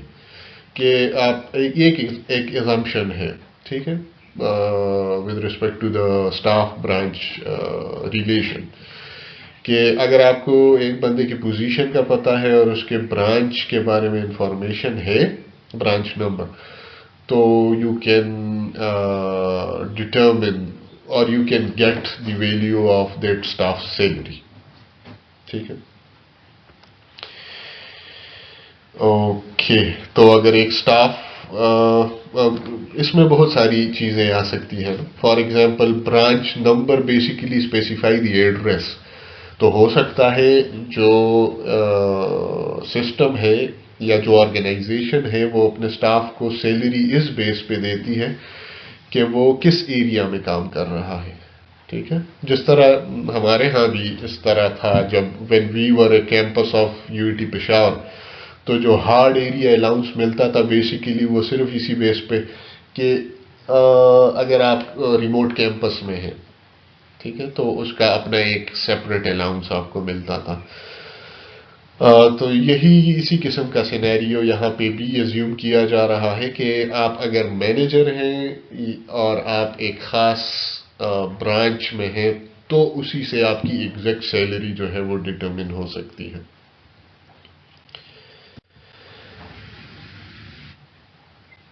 With sufficient information available, identify the functional dependencies for the staff branch relation is.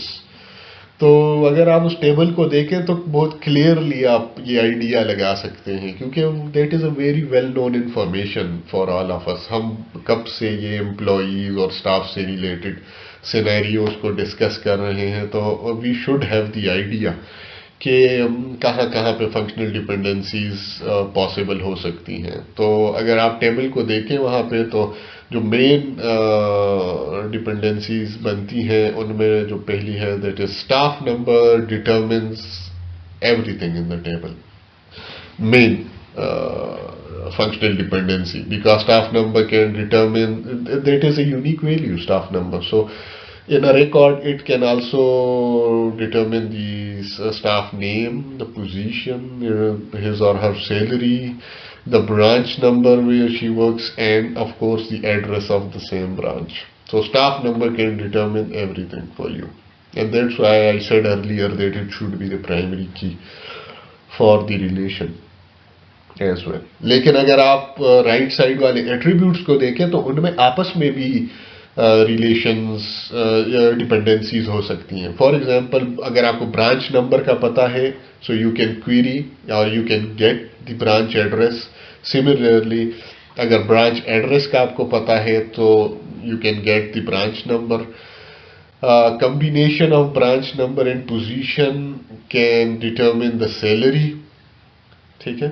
और अगर आप इस combination को reverse कर दें या इसको change कर दें कि चूंकि branch address and branch staff position then can also determine the salary of that person. क्योंकि देखो, ब्रांच नंबर और ब्रांच एड्रेस वैसे भी आपस में functionally dependent हैं. Branch number can determine the address, so branch number position can determine the salary, as well as branch address and position can determine the salary. So ये मुख्तलिफ किस्म की जो है फंक्शनल डिपेंडेंसीज हैं वो एग्जिस्ट करती हैं. और अगर आप टेबल पे सिंपल देखेंगे और आपको बैकग्राउंड थोड़ा सा क्लियर हो, so you can identify these. Primary की का इसमें एक बहुत इंपॉर्टेंट रोल होता है, identifying the primary key for a relation using functional dependencies. तो अभी पिछली स्लाइड में ही हम ये एक्सरसाइज कर चुके हैं कि अगर आपके पास बहुत सारे पोटेंशियल या कैंडिडेट कीज मौजूद हो और आपको ये पता लगाना हो, ये आइडेंटिफाई करना हो कि which should be the best primary की among all these available or candidate keys. तो उसमें the main purpose of identifying a set of functional dependencies for a relation is to specify the set of integrity constraints that must hold on a relation. Integrity constraint already आपको explain हो चुकी है. An important integrity constraint to consider first is the identification of candidate keys, one of which is selected to be the primary key for the relation. तो अगर आपको तमाम functional dependencies का पता हो तो आपको उसमें ये भी आइडिया हो सकता है कि okay, what are the candidate keys from which a primary key can be selected. अब एक एग्जाम्पल देखते हैं. Identify primary key for staff branch relation. So staff branch relation 5 functional dependencies जो कि पिछले स्लाइड में हमने आइडेंटिफाई की, और namely staff number determine staff name, position, salary, branch number and branch address. Branch number can also itself determine the address. Similarly, branch address can determine the branch number. Combination of branch number and position determines the salary, or branch address and positions combination can also determine the salary of a staff. ये main हमने identify की पिछले slide में. So अब इसमें देखें कि the determinants are staff number. Determinants देखें लेफ्ट साइड पे कौन कौन से हैं. स्टाफ नंबर है, ब्रांच नंबर है, ब्रांच एड्रेस है, a combination of branch number and position है, and a combination of branch address and position. All these determinants can determine certain values for attributes. Okay, different sets of attributes. Identify all candidate key or multiple keys, and identify the attribute or group of attributes that uniquely identifies each tuple in this relation. ठीक है. सो इसमें unique identification जो सबसे ज्यादा items की हो सकती है वो कौन सा डिटर्मिनेंट कर सकता है. ठीक है। सो अगर आप देख लें तो वो बिल्कुल ही सिंपल है कि एक ही यूनिक है। ब्रांच नंबर अगर आप देख लें तो वो यूनिक नहीं हो सकता। Let's say branch number unique है भी, लेकिन कितनी चीजें आइडेंटिफाई कर सकता है? क्या ब्रांच नंबर से आप स्टाफ नंबर डिटरमिन कर सकते हैं? नो। ठीक है। ब्रांच नंबर से आप पोजीशन डिटरमिन कर सकते हैं? नो। तो नीचे जितने भी हैं इसमें सिर्फ एक ही है जो स्टाफ नंबर है, जिससे आप सारी चीजें डिटरमिन कर सकते हैं। Okay. So all attributes that are not part of a candidate key should be functionally dependent on the key. Okay. All attributes that are not part of a candidate key. So candidate keys हमारे पास इस relation में सिर्फ एक ही है, और इसके अलावा जितने भी एट्रीब्यूट्स हैं they must be functionally dependent on the key, तभी आप उसको प्राइमरी की कंसिडर कर सकते हैं। सो द ओनली कैंडिडेट की and therefore the primary key for staff branch relation is staff number, is all other attributes of the relation are functionally dependent on staff number. तो ये पिछले slide में हमने जो पहली फंक्शनल डिपेंडेंसी हमने discover की थी उसमें ये बात हम वेरीफाई कर सकते हैं, क्योंकि और कोई ऐसी कैंडिडेट की है ही नहीं इस टेबल में जो कि हर एक रिकॉर्ड को यूनिकली आइडेंटिफाई कर सके। और अगर होंगी तो वो फिर कम्बिनेशंस होंगी, और फिर कम्बिनेशन में मसला ये होगा कि नॉन की एट्रीब्यूट्स जो है वो उस की पे फुली फंक्शनली डिपेंडेंट नहीं होंगे। That's why we chose staff number as the primary की।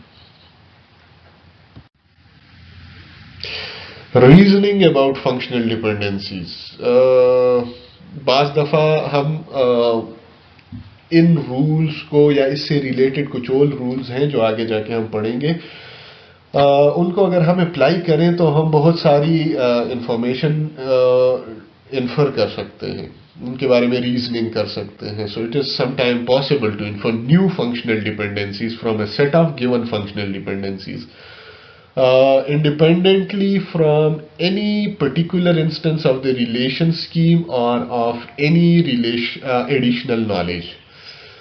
तो ये बेसिकली वही सेट थ्योरी के कुछ एक्सियम्स हैं, कुछ रूल्स हैं जिनको अगर आप एग्जिस्टिंग नॉलेज जो आपको है किसी existing knowledge about a relation और the association among its attributes, so if you can apply those axioms to these known knowledge, you can get additional information or you can infer additional functional dependencies from that.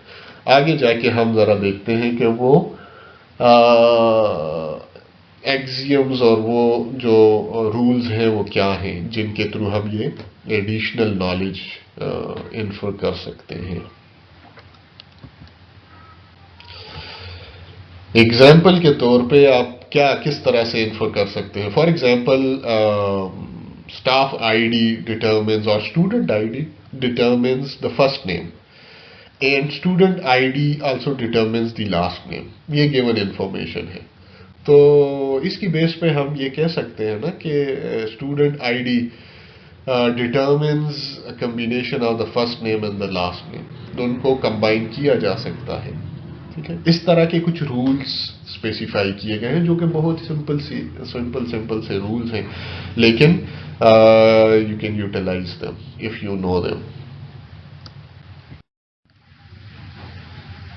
सो उनमें जो सबसे पहली चीज है which you should know, that is trivial functional dependencies and non trivial functional dependencies. So what are these? A functional dependency X determines Y is trivial if Y is a subset of X. जो भी इसकी value होगी that is part of the set X। ठीक है, उसकी एक simple example जो है, if we have set X containing the name attribute and the supervisor attribute, and we say that the functional dependency is that a combination of name and supervisor ID determines the name, तो name is already present in set X. It means name is a subset of X. और in other words, जैसे पहली line में है कि Y is a subset of X. So such type of functional dependencies would be termed as trivial functional dependencies. और trivial इसको इसी वजह से कहते हैं कि आप उसी सेट के अंदर एक वैल्यू को डिटरमिन कर रहे हैं जो कि पहले से उधर मौजूद है. So if two records have the same value on both the name and supervisor ID attribute, then they obviously have the same name. ठीक है, बहुत, that's why this is trivial. उसका नाम ही उन्होंने इस तरह से रखा हुआ है. Trivial dependencies hold for all relation instances. तो जितने भी आपके पास नाम और सुपरवाइजर्स के कॉम्बिनेशन होंगे उनसे आप नाम डिटरमिन कर सकते हैं. This seems like ridiculous. That's why they have termed it as a trivial. But this is just the start. So let's go forward. A functional dependency XY is non-trivial if Y intersection X is an empty, but there is no common values. So उसके opposite है ना, non-trivial कब होगा?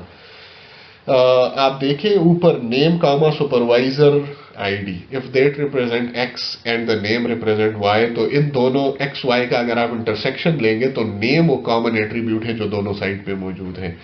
अगर यहां पे name ना हो और हम कंसिडर करें कि name comma supervisor determines let's say specialization और समथिंग, तो फिर अगर हम इन दोनों सेट्स का इंटरसेक्शन लेंगे तो that would be an empty set, means उनमें कोई कॉमन एट्रीब्यूट नहीं होगा. Then we will say that this is a non trivial functional dependency. और उसकी एग्जांपल नीचे है भी, ये supervisors ID determines the specialization. ठीक है, तो अगर आप सुपरवाइजर आईडीज का जो सेट है और स्पेशलाइजेशन का जो एट्रीब्यूट सेट है, अगर दोनों में देखें कि उसमें कॉमन कुछ है तो उसमें कुछ भी कॉमन नहीं है. That's why it's intersection would be an empty and that's why this relation is a non trivial, this functional dependency is non trivial. अच्छा, तो नॉन ट्रिवियल के बारे में क्या और information है. Non-trivial functional dependencies are given implicitly in the form of constraints when designing a database. तो ये ऑलरेडी आप इम्प्लीमेंट कर चुके हैं इस तरह की चीजें in the form of various constraints. For instance, the specialization of a student must be same as that of the supervisor. तो let's say that is, और ये इंफॉर्मेशन कहाँ से आएगी? ये इंफॉर्मेशन आपको बिजनेस रूल्स से आएगी. ठीक है, जब आप डेटाबेस के लिए एंटिटीज और उनके दरमियान रिलेशनशिप एस्टेब्लिश करेंगे तो वहां पे आपको ये चीज क्लियर हो जाएगी कि specialization of a student must be same as that of the supervisor. तो दो एंटिटीज हैं, सुपरवाइजर और स्टूडेंट, उनके दरमियान सुपरविजन का रिलेशनशिप एस्टेब्लिश हो रहा है, लेकिन उस पर एक कंस्ट्रेंट है कि जब ये दो इंस्टेंसेस के दरमियान रिलेशन एस्टेब्लिश होगा तो उसमें ये चीज चेक की जाएगी कि if their specialization is same और नॉट. तो ये आप एक कंस्ट्रेंट की फॉर्म में इंप्लीमेंट कर सकते हैं. They contain they constrain the set of legal relation instances. For instance, if I try to insert two students under the same supervisor with different specialization, the insertion will be rejected by the DBMS if it is implemented as a constraint. ठीक है, तो इसका मतलब ये है कि let's say एक supervisor है जिसकी अपनी specialization computer let's say machine learning में है.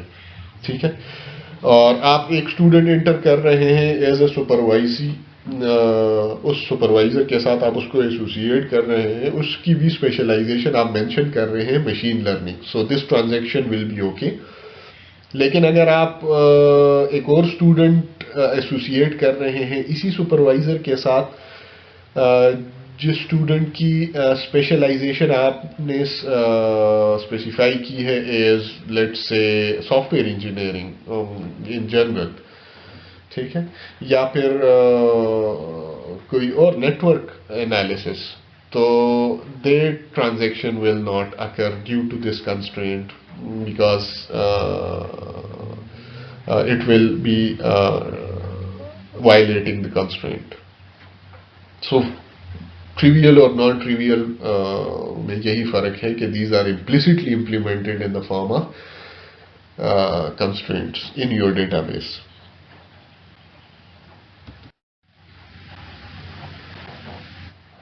आर्मस्ट्रॉन्ग्स एक्सियम्स, ये उसी से रिलेटेड कुछ सिंपल से रूल्स हैं जो कि ऑलरेडी हम सेट थ्योरीज वगैरह में पढ़ चुके हैं प्रीवियस लेवल्स पे. So let X Y and Z be subset of relation scheme of relation R, ठीक है, उसके मुख्तलिफ कंसिडर करें these are attribute, sets of attributes. So reflexivity axiom states that if y is a subset of x, then x determines y.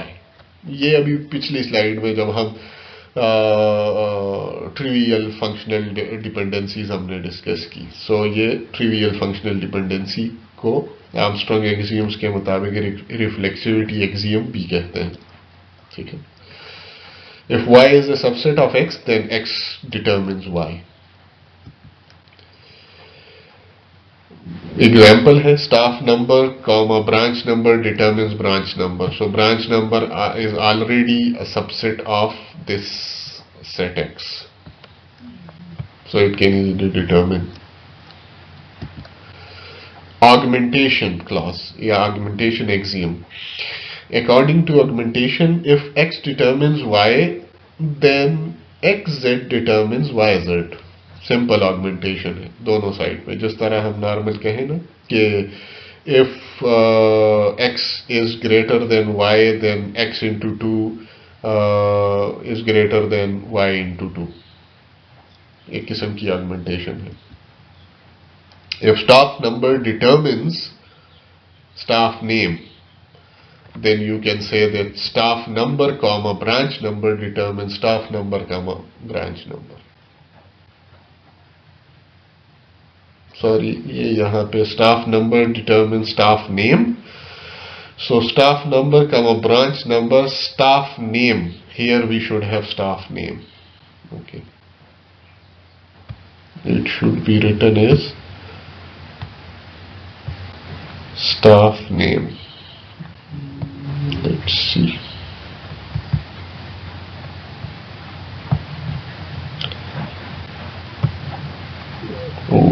Very difficult to write. No, sorry. Staff name, Barhal. This one should be staff name. Branch number. तो augmentation. ठीक है. Transitivity clause के मुताबिक क्या है, या axiom के मुताबिक क्या है, if x determines y and y determines z. Transitive dependencies अभी थोड़ी देर पहले हमने बात की थी ना, एग्जैक्टली ये उसी की रिप्रेजेंटेशन है. Then x determines z, x determines y, y determines z, then x determines z. और इसकी एग्जांपल आप देख लें, if staff number determines branch number and branch number determines branch address, then staff number can determine branch address as well. ठीक है. सो ये Armstrong axioms के कुछ रूल्स हैं, reflexivity, augmentation, transitivity. You should know them.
Going forward, we have some more things to discuss. Armstrong axiom can be used to produce additional rules that are useful. ठीक है, ये उसी की base पे है. Let's look at these. Weak augmentation rule. Let x, y, and z be subsets of relation R. If x determines y, then xz determines y. Proper जो augmentation थी ना, उसमें हमने क्या किया कि अगर यहाँ पे z को x को ऑगमेंट किया विद z, तो दूसरी साइड पे हमने y को भी ऑगमेंट किया विद z. लेकिन अगर एक these are all subsets of the same relation. So if we even remove augmentation from the right side, it will still hold, and this is called weak augmentation. Other useful rules include if x determines y and x determines z, then x can determine yz. So it's a sort of addition or union rule. ठीक है? X can determine y and x can determine z while all these are the subset of the same relation. ये चीज आपने ज़हन में रखनी है. ठीक है? Then x can determine a combination of y and z as well, or a union of y and z. So example is staff number determines branch number and staff number determines branch address. So quite clear that staff number can determine a combination of branch number and branch address as well. ये आप लोगों ने use करने हैं. ठीक है, तो इनको स्किप मत करें. If x determines yz, then x determines y and x determines z. ये addition और union के opposite हैं, and that's why this is called decomposition. और example आप बहुत clearly देख सकते हैं कि क्या हो. अगर ये simultaneously एक combination को determine कर सकता है, then ये उस then it can also determine individual component of that combination. So staff number determines branch number and staff number determines branch address. If x determines y and zy determines w, pseudo transitivity, ये important rule है, इसको आपको याद होना चाहिए. If x determines y and zy determines w, then zx determines w. आप क्या कर सकते हैं, देखो y है ना, और yx basically can determine y, so you can replace it here as well. So zx determines w, pseudo transitivity. Staff number determines branch number and staff number comma position determines the salary. So branch number को आप replace कर सकते हैं with staff number, and that's why you can say that combination of staff and then position comma staff number determines the salary. तो basically क्या है, देखिए, position can be replaced with branch number, staff number, क्योंकि इनके दरमियान reflexive क्या कहते हैं, ट्रांजिटिविटी मौजूद है ना, इस वजह से. ओके, सो अब एक एग्जांपल देखते हैं. ये बेसिकली जितने रूल्स अभी तक आप लोगों ने पढ़ लिए हैं, ये उसी की यूटिलाइजेशन है. तो एक एक्स्ट्रा इंफॉर्मेशन डिराइव करने की एक एग्जांपल है. Given the set F which contains these functional dependencies, A determines B, C determines X, and Bx determines Z. Derive or infer from the given information that AC determines Z using the inference axioms जो अभी आपने पहले पढ़े. Assume that all these attributes belong to a relational scheme are not shown here. तो वही सारे rules हैं जिस तरह प्रीवियस स्लाइड्स में रूल्स पढ़ते वक्त हमने देखा कि A, B, C belongs to the same और these are subsets of relational scheme R. तो वही रूल यहाँ पे भी अप्लाइड है. जितने भी सबसेट आपको नजर आए, A, B, C, X, Z, all these are subsets of you can say sets of attributes which belong to the same relational scheme R. ठीक है. सो लेट्स सी, आप इसी जगह पे स्लाइड शो को पॉज करें और कोशिश करें कि using the rules that you have studied previously, the various axioms, try to derive this value. कौन सी वैल्यू? This value. ठीक है.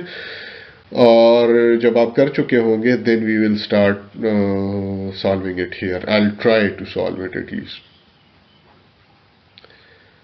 ओके, सो लेट्स होप कि आप लोगों ने प्रेजेंटेशन पास करके खुद इस पे ट्राई कर ली है और आपको अंदाज़ा हो चुका होगा कि ये कितनी आसानी से या कितनी मुश्किल से है. बहरहाल this is possible. Let's try to solve it here. तो इसमें से जो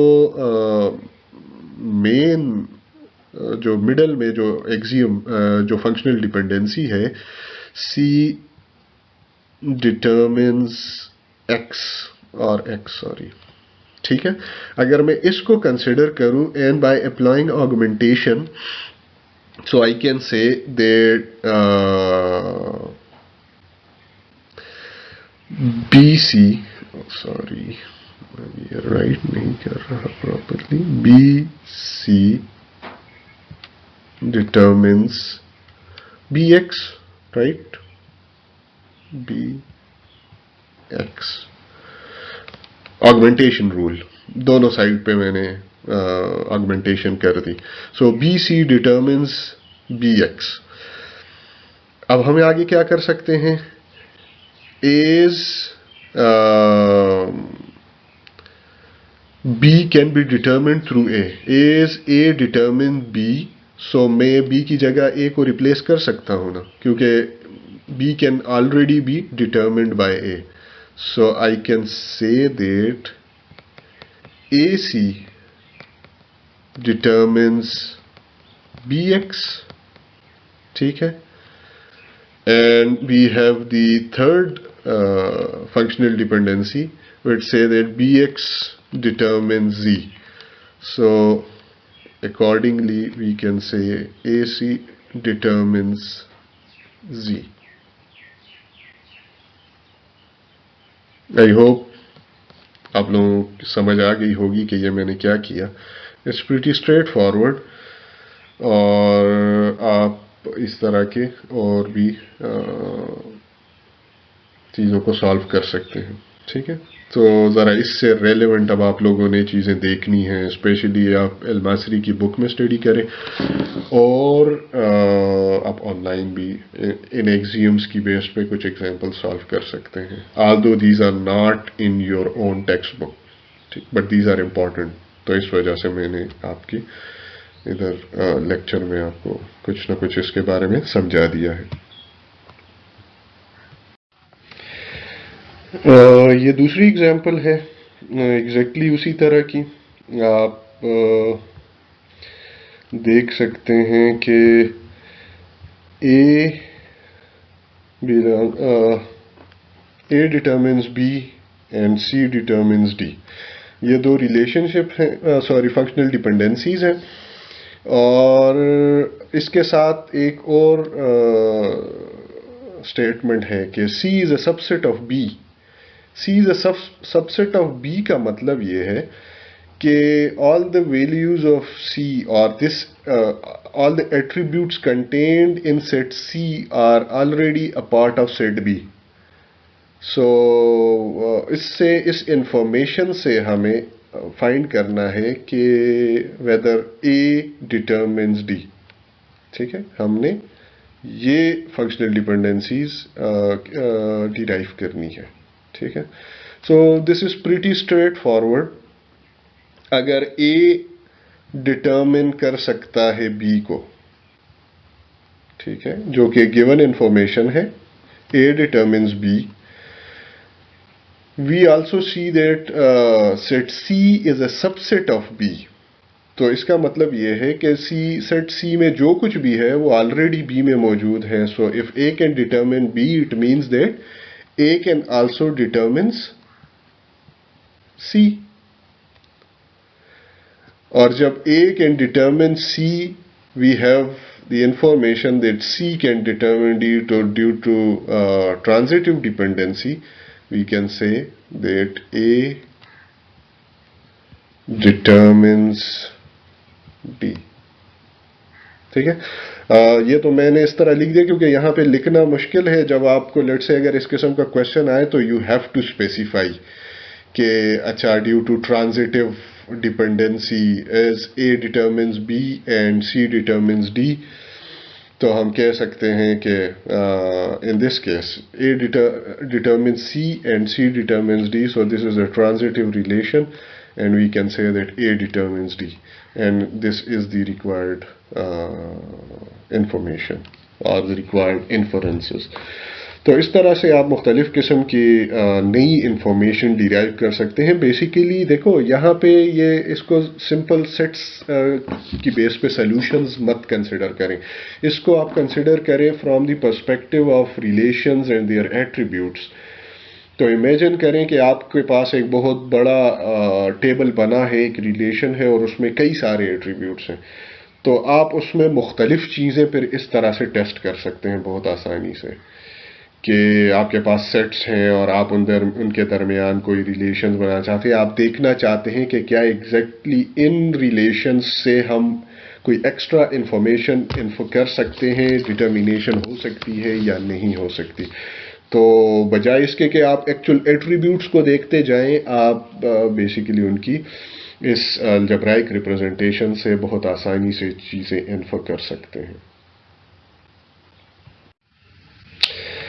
बैक टू नॉर्मलाइजेशन, क्योंकि हम ऑलरेडी जो है वो डिपेंडेंसीज, फंक्शनल डिपेंडेंसी से रिलेटेड जितनी इंफॉर्मेशन हमें रिक्वायर्ड थी वो ऑलरेडी हम हासिल कर चुके हैं।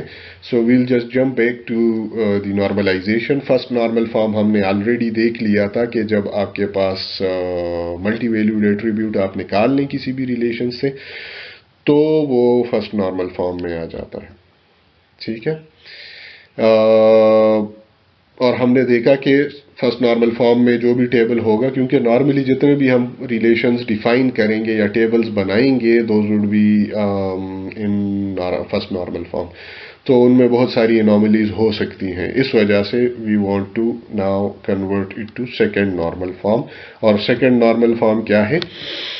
If a relation is in first normal form and plus every non-key attribute is fully functionally dependent on the entire primary key।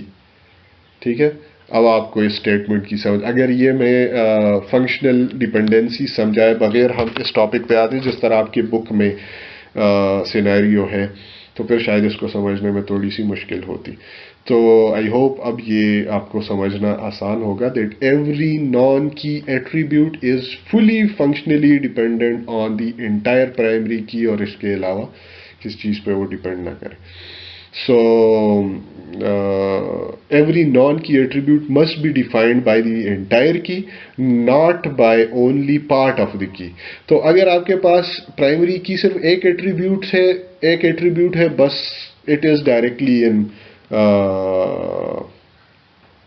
Second normal form. लेकिन अगर आपके पास कंपोजिट की है ना, प्राइमरी की आपकी कंपोजिट की है, फिर आपको देखना पड़ेगा कि जो नॉन की एट्रीब्यूट्स हैं क्या वो fully functionally dependent on the entire की है या सिर्फ उसके एक पार्ट से भी उसको डिटरमिन किया जा सकता है।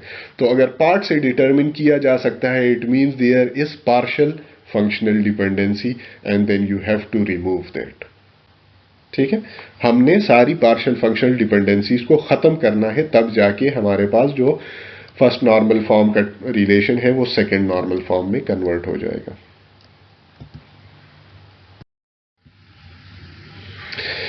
अब इस टेबल को देखें, table with no multi valued attributes and unique rows, it's in the first normal form.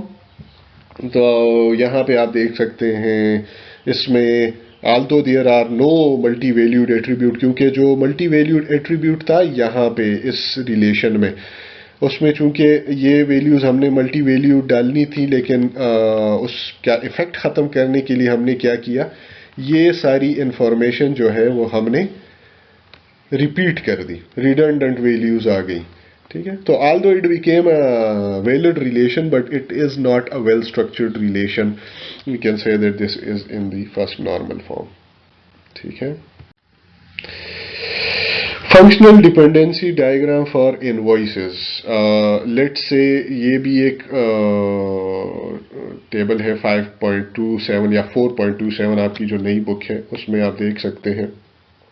तो अगर ये बहुत ही कम्प्लेक्स किस्म का एक रिलेशन है, और कम्प्लेक्स इसी वजह से है, अगर आप देख लें तो आपको आइडिया हो जाएगा जो प्रीवियस हमारी डिस्कशन हुई है उससे, कि इसमें मल्टीपल एंटिटीज़ को बेसिकली टारगेट किया जा रहा है। ठीक है, एक रिलेशन है और उसमें मल्टीपल स्कीम्स हैं, तो इस वजह से ये कम्प्लेक्स नज़र आ रहा है। ऑर्डर आईडी और प्रोडक्ट आईडी को एक कंपोजिट की के तौर पर रिप्रेजेंट किया जा रहा है, और ये सिर्फ इसी वजह से क्योंकि हम ऑर्डर क्वांटिटी को बेसिकली इसमें डालना चाह रहे थे, ऑर्डर और प्रोडक्ट का डेटा साइमल्टेनियसली इसमें आ रहा है। तो फुल फंक्शनल डिपेंडेंस जो है वो सिर्फ और सिर्फ इस एक एट्रीब्यूट का बन रहा है, क्योंकि अगर आपके पास ये और प्रोडक्ट आईडी दोनों मिल के प्राइमरी की बनाते हैं, तो हमने क्या कहा, all non key attribute must be fully functionally dependent. तो फुली फंक्शनली डिपेंडेंट का मतलब ये है कि वो इन दोनों की कॉम्बिनेशन से ही डिटरमिन हो, किसी एक कंपोनेंट से वो डिटरमिन ना हो। तो यहां पे देखें तो हमारे पास सिर्फ एक ही ऐसा एट्रीब्यूट है यहां पे, ऑर्डर क्वांटिटी, जो कि दोनों की कॉम्बिनेशन के बगैर, दोनों प्राइमरी कीज के कंपोनेंट्स जो हैं उनकी कॉम्बिनेशन के बगैर वो डिटरमिन नहीं हो सकता, ऑर्डर क्वांटिटी। ठीक है, ये उसी से कि कौन सा ऑर्डर और उसमें कौन से प्रोडक्ट की कितनी क्वांटिटी ऑर्डर की गई है। ठीक है, तो ये फुल फंक्शनल डिपेंडेंसी है। अदरवाइज इसके अलावा अगर आप देखें यूनिट प्राइस, तो उसके लिए जरूरी नहीं है कि यूनिट प्राइस के लिए आपके पास ऑर्डर आईडी की जरूरत हो, क्योंकि आप प्रोडक्ट आईडी से उसकी प्राइस कैलकुलेट कर सकते हैं ना। This is a partial dependency, partial function dependency. इसी तरह प्रोडक्ट फिनिश भी प्रोडक्ट आईडी से यूनिकली आइडेंटिफाई हो सकता है, और प्रोडक्ट डिस्क्रिप्शन भी प्रोडक्ट आईडी से, एक्सक्यूज मी, ओके। सो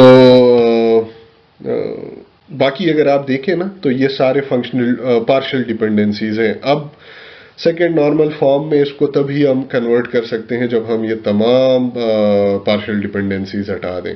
अभी फिलहाल ये ट्रांजिटिव डिपेंडेंसी के बारे में फिक्र ना करें, ठीक है, इसको बाद में डिस्कस करेंगे। सो हमने देखा कि एक सिर्फ फुल फंक्शनल डिपेंडेंसी मौजूद है, जबकि बाकी तमाम एट्रीब्यूट्स के जो हैं वो पार्शियल डिपेंडेंसीज हैं।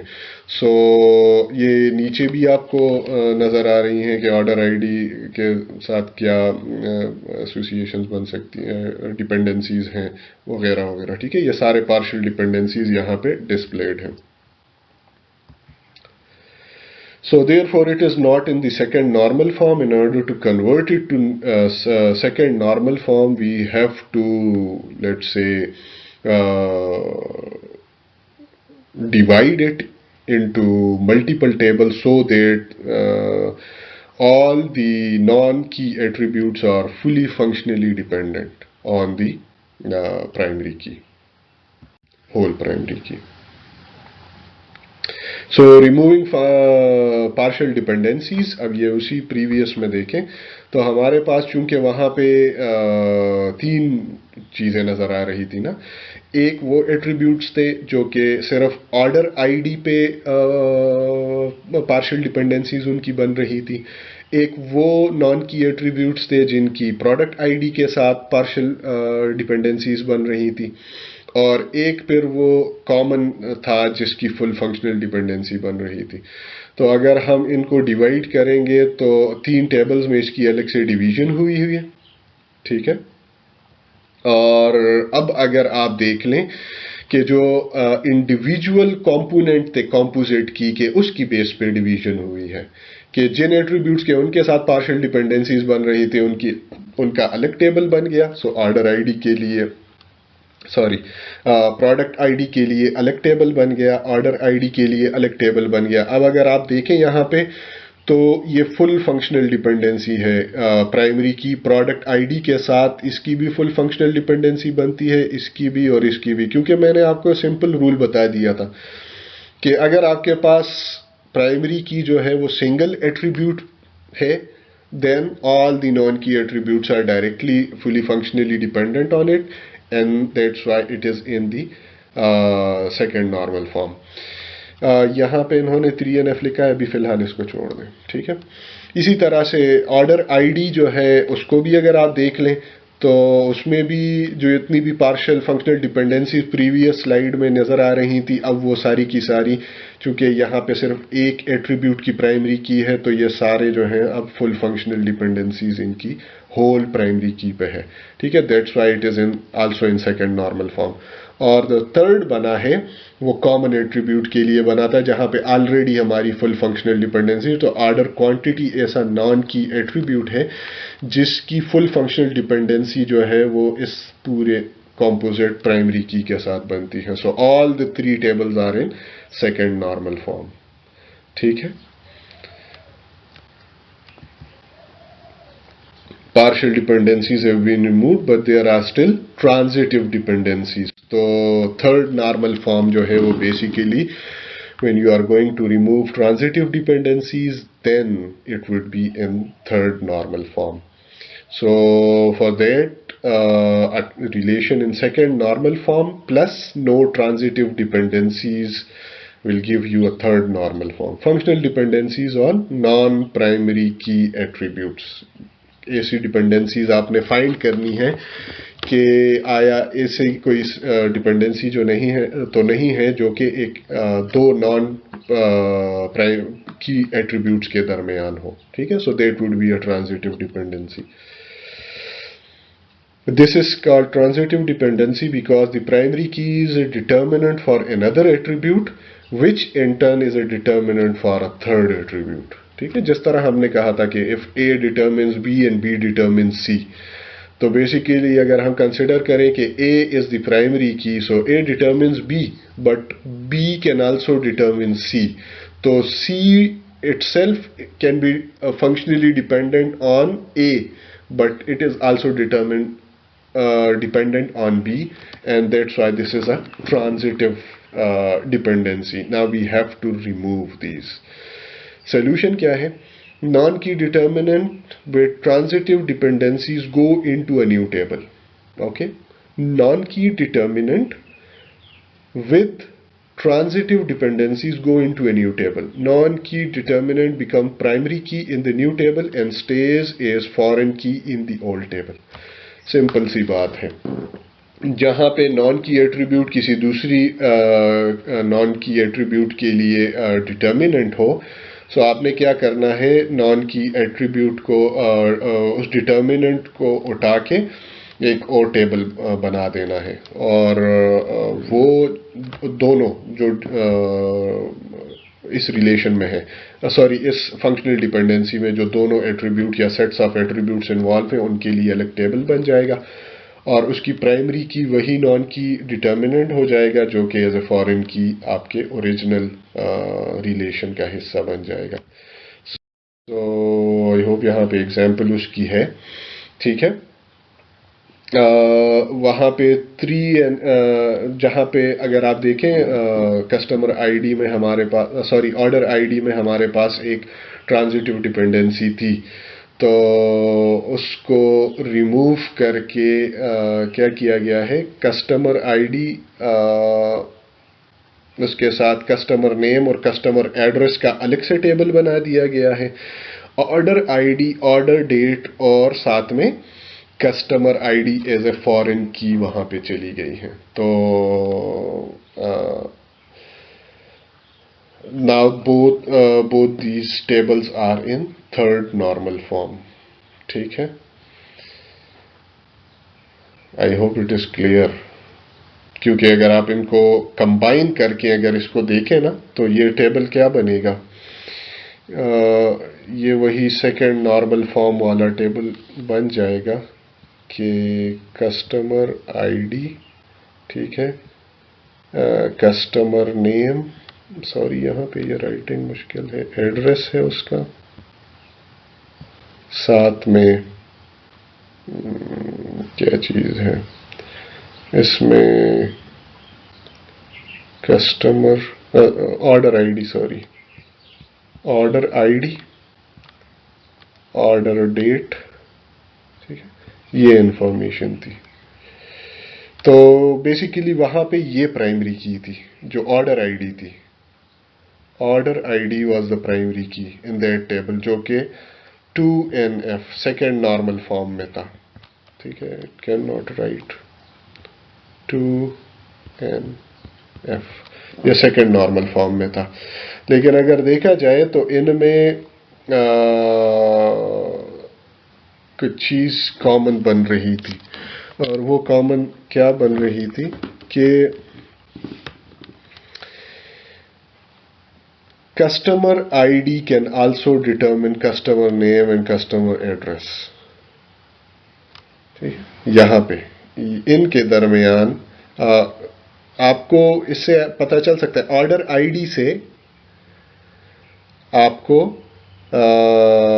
ऑर्डर डेट और इन चीज़ों का पता चल सकता है। लेकिन अगर आप देखें नॉन की एट्रीब्यूट की आपस में भी एक डिपेंडेंसी बन रही है, that's why it was transitive dependency, कि आप एक से दूसरे को फाइंड कर सकते हैं, दूसरे से तीसरे को फाइंड कर सकते हैं। तो इस वजह say that was a transitive dependency. अब उसके लिए हमने क्या किया कि जिनके दरमियान ट्रांजिटिव डिपेंडेंसी बन रही थी ना, जिनके थ्रू, उनको हमने अलग से एक टेबल में डाल दिया, ये अलग से एक टेबल में चले गए।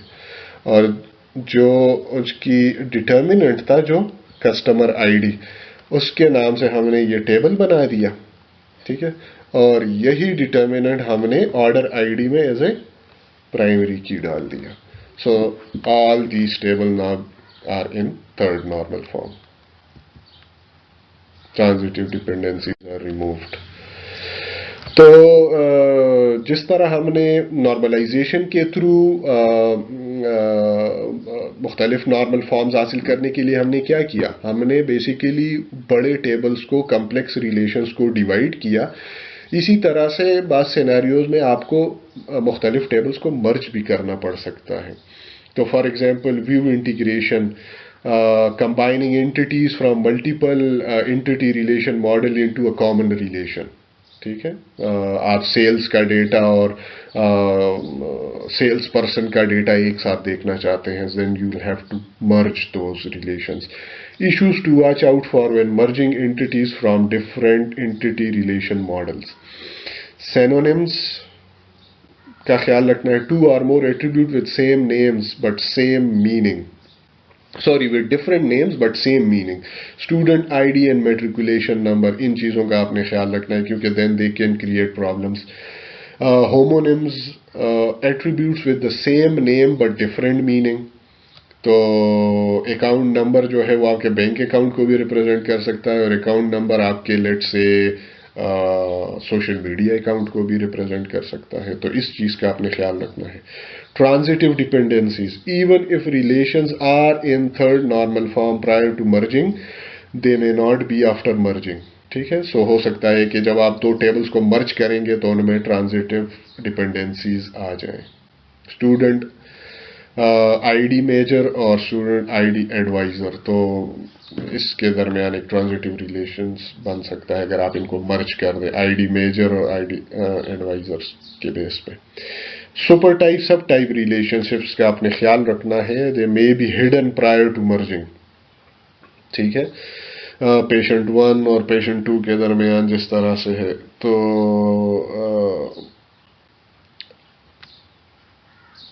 आई think there is some missing part to it. बहरहाल ये आप बुक में स्टडी कर सकते हैं आसानी से।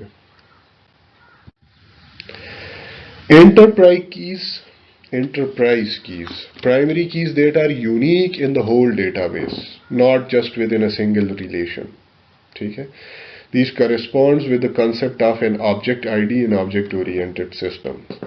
तो जिस तरह नाम से जाहिर है, इंटरप्राइज कीज जो हैं, अगर मैं यूनिवर्सिटी डेटाबेस की बात करूं तो स्टूडेंट आईडी जो है वो एक ऐसी या आपका जो रजिस्ट्रेशन नंबर है वो एक ऐसी आईडी है which will remain unique throughout the whole database.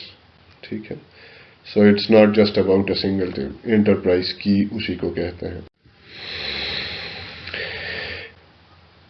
Enterprise keys, अब ये relations with enterprise key and simple data with enterprise keys. तो ये जो ऑब्जेक्ट आईडी डिफाइन की गई है या ये बेसिकली इसको रिप्रेजेंट किया जा रहा है। Let me highlight it. यहाँ पे जो ऑब्जेक्ट आईडी है that is being treated as an enterprise key. तो आप देखें ऑब्जेक्ट टेबल में भी, फिर एम्प्लॉय टेबल में भी और कस्टमर टेबल में भी वही एक चीज यूटिलाइज हो रही है। Although these table have their own unique identifiers like employee ID and customer ID, but the same object ID is being utilized throughout the database. ठीक है, they can uniquely identify each and every object. तो जो employee के लिए object बना है, let's say उसकी ID 1 है, तो उसी से रिलेटेड एम्प्लॉई की जो इंफॉर्मेशन है वहाँ पे भी ऑब्जेक्ट आईडी लिखी गई है। और अगर उससे रिलेटेड कोई कस्टमर है तो उसकी चूंकि कस्टमर ऑब्जेक्ट की ऑब्जेक्ट आईडी 2 है, तो तमाम कस्टमर्स के बारे में जो इंफॉर्मेशन है वो यहाँ पे। ठीक, तो इंडिविजुअल ऑब्जेक्ट जहां जहां पे जिस किस्म के बने हैं उनकी इंफॉर्मेशन के साथ साथ वो एंटरप्राइज की भी मेंशन्ड है। ये वही टेबल है जो हमने स्टार्ट में देखा था जब हम डिस्कशन कर रहे थे फंक्शनल डिपेंडेंसीज की। तो ये एक ऐसी, ये स्टाफ नंबर एक ऐसी वैल्यू है जिसको अगर आप कंसिडर करना चाहें एज एन एंटरप्राइज की, so that can be a valid enterprise की। ठीक है, आई होप जितना कुछ हमने आज पढ़ा नॉर्मलाइजेशन के बारे में, फंक्शनल डिपेंडेंसीज के बारे में, उससे रिलेटेड मुख्तलिफ अलजब्राइक रिप्रेजेंटेशन, एक्सियम और रूल्स के बारे में इन्फरेंसेस के लिए, वो आपकी समझ में आ गए होंगे। आप इसको स्टडी करें, इंशाल्लाह आपके जो क्वेश्चंस होंगे वो फिर इंटरैक्टिव सेशन में उनका आंसर दिया जाएगा। Thank you all.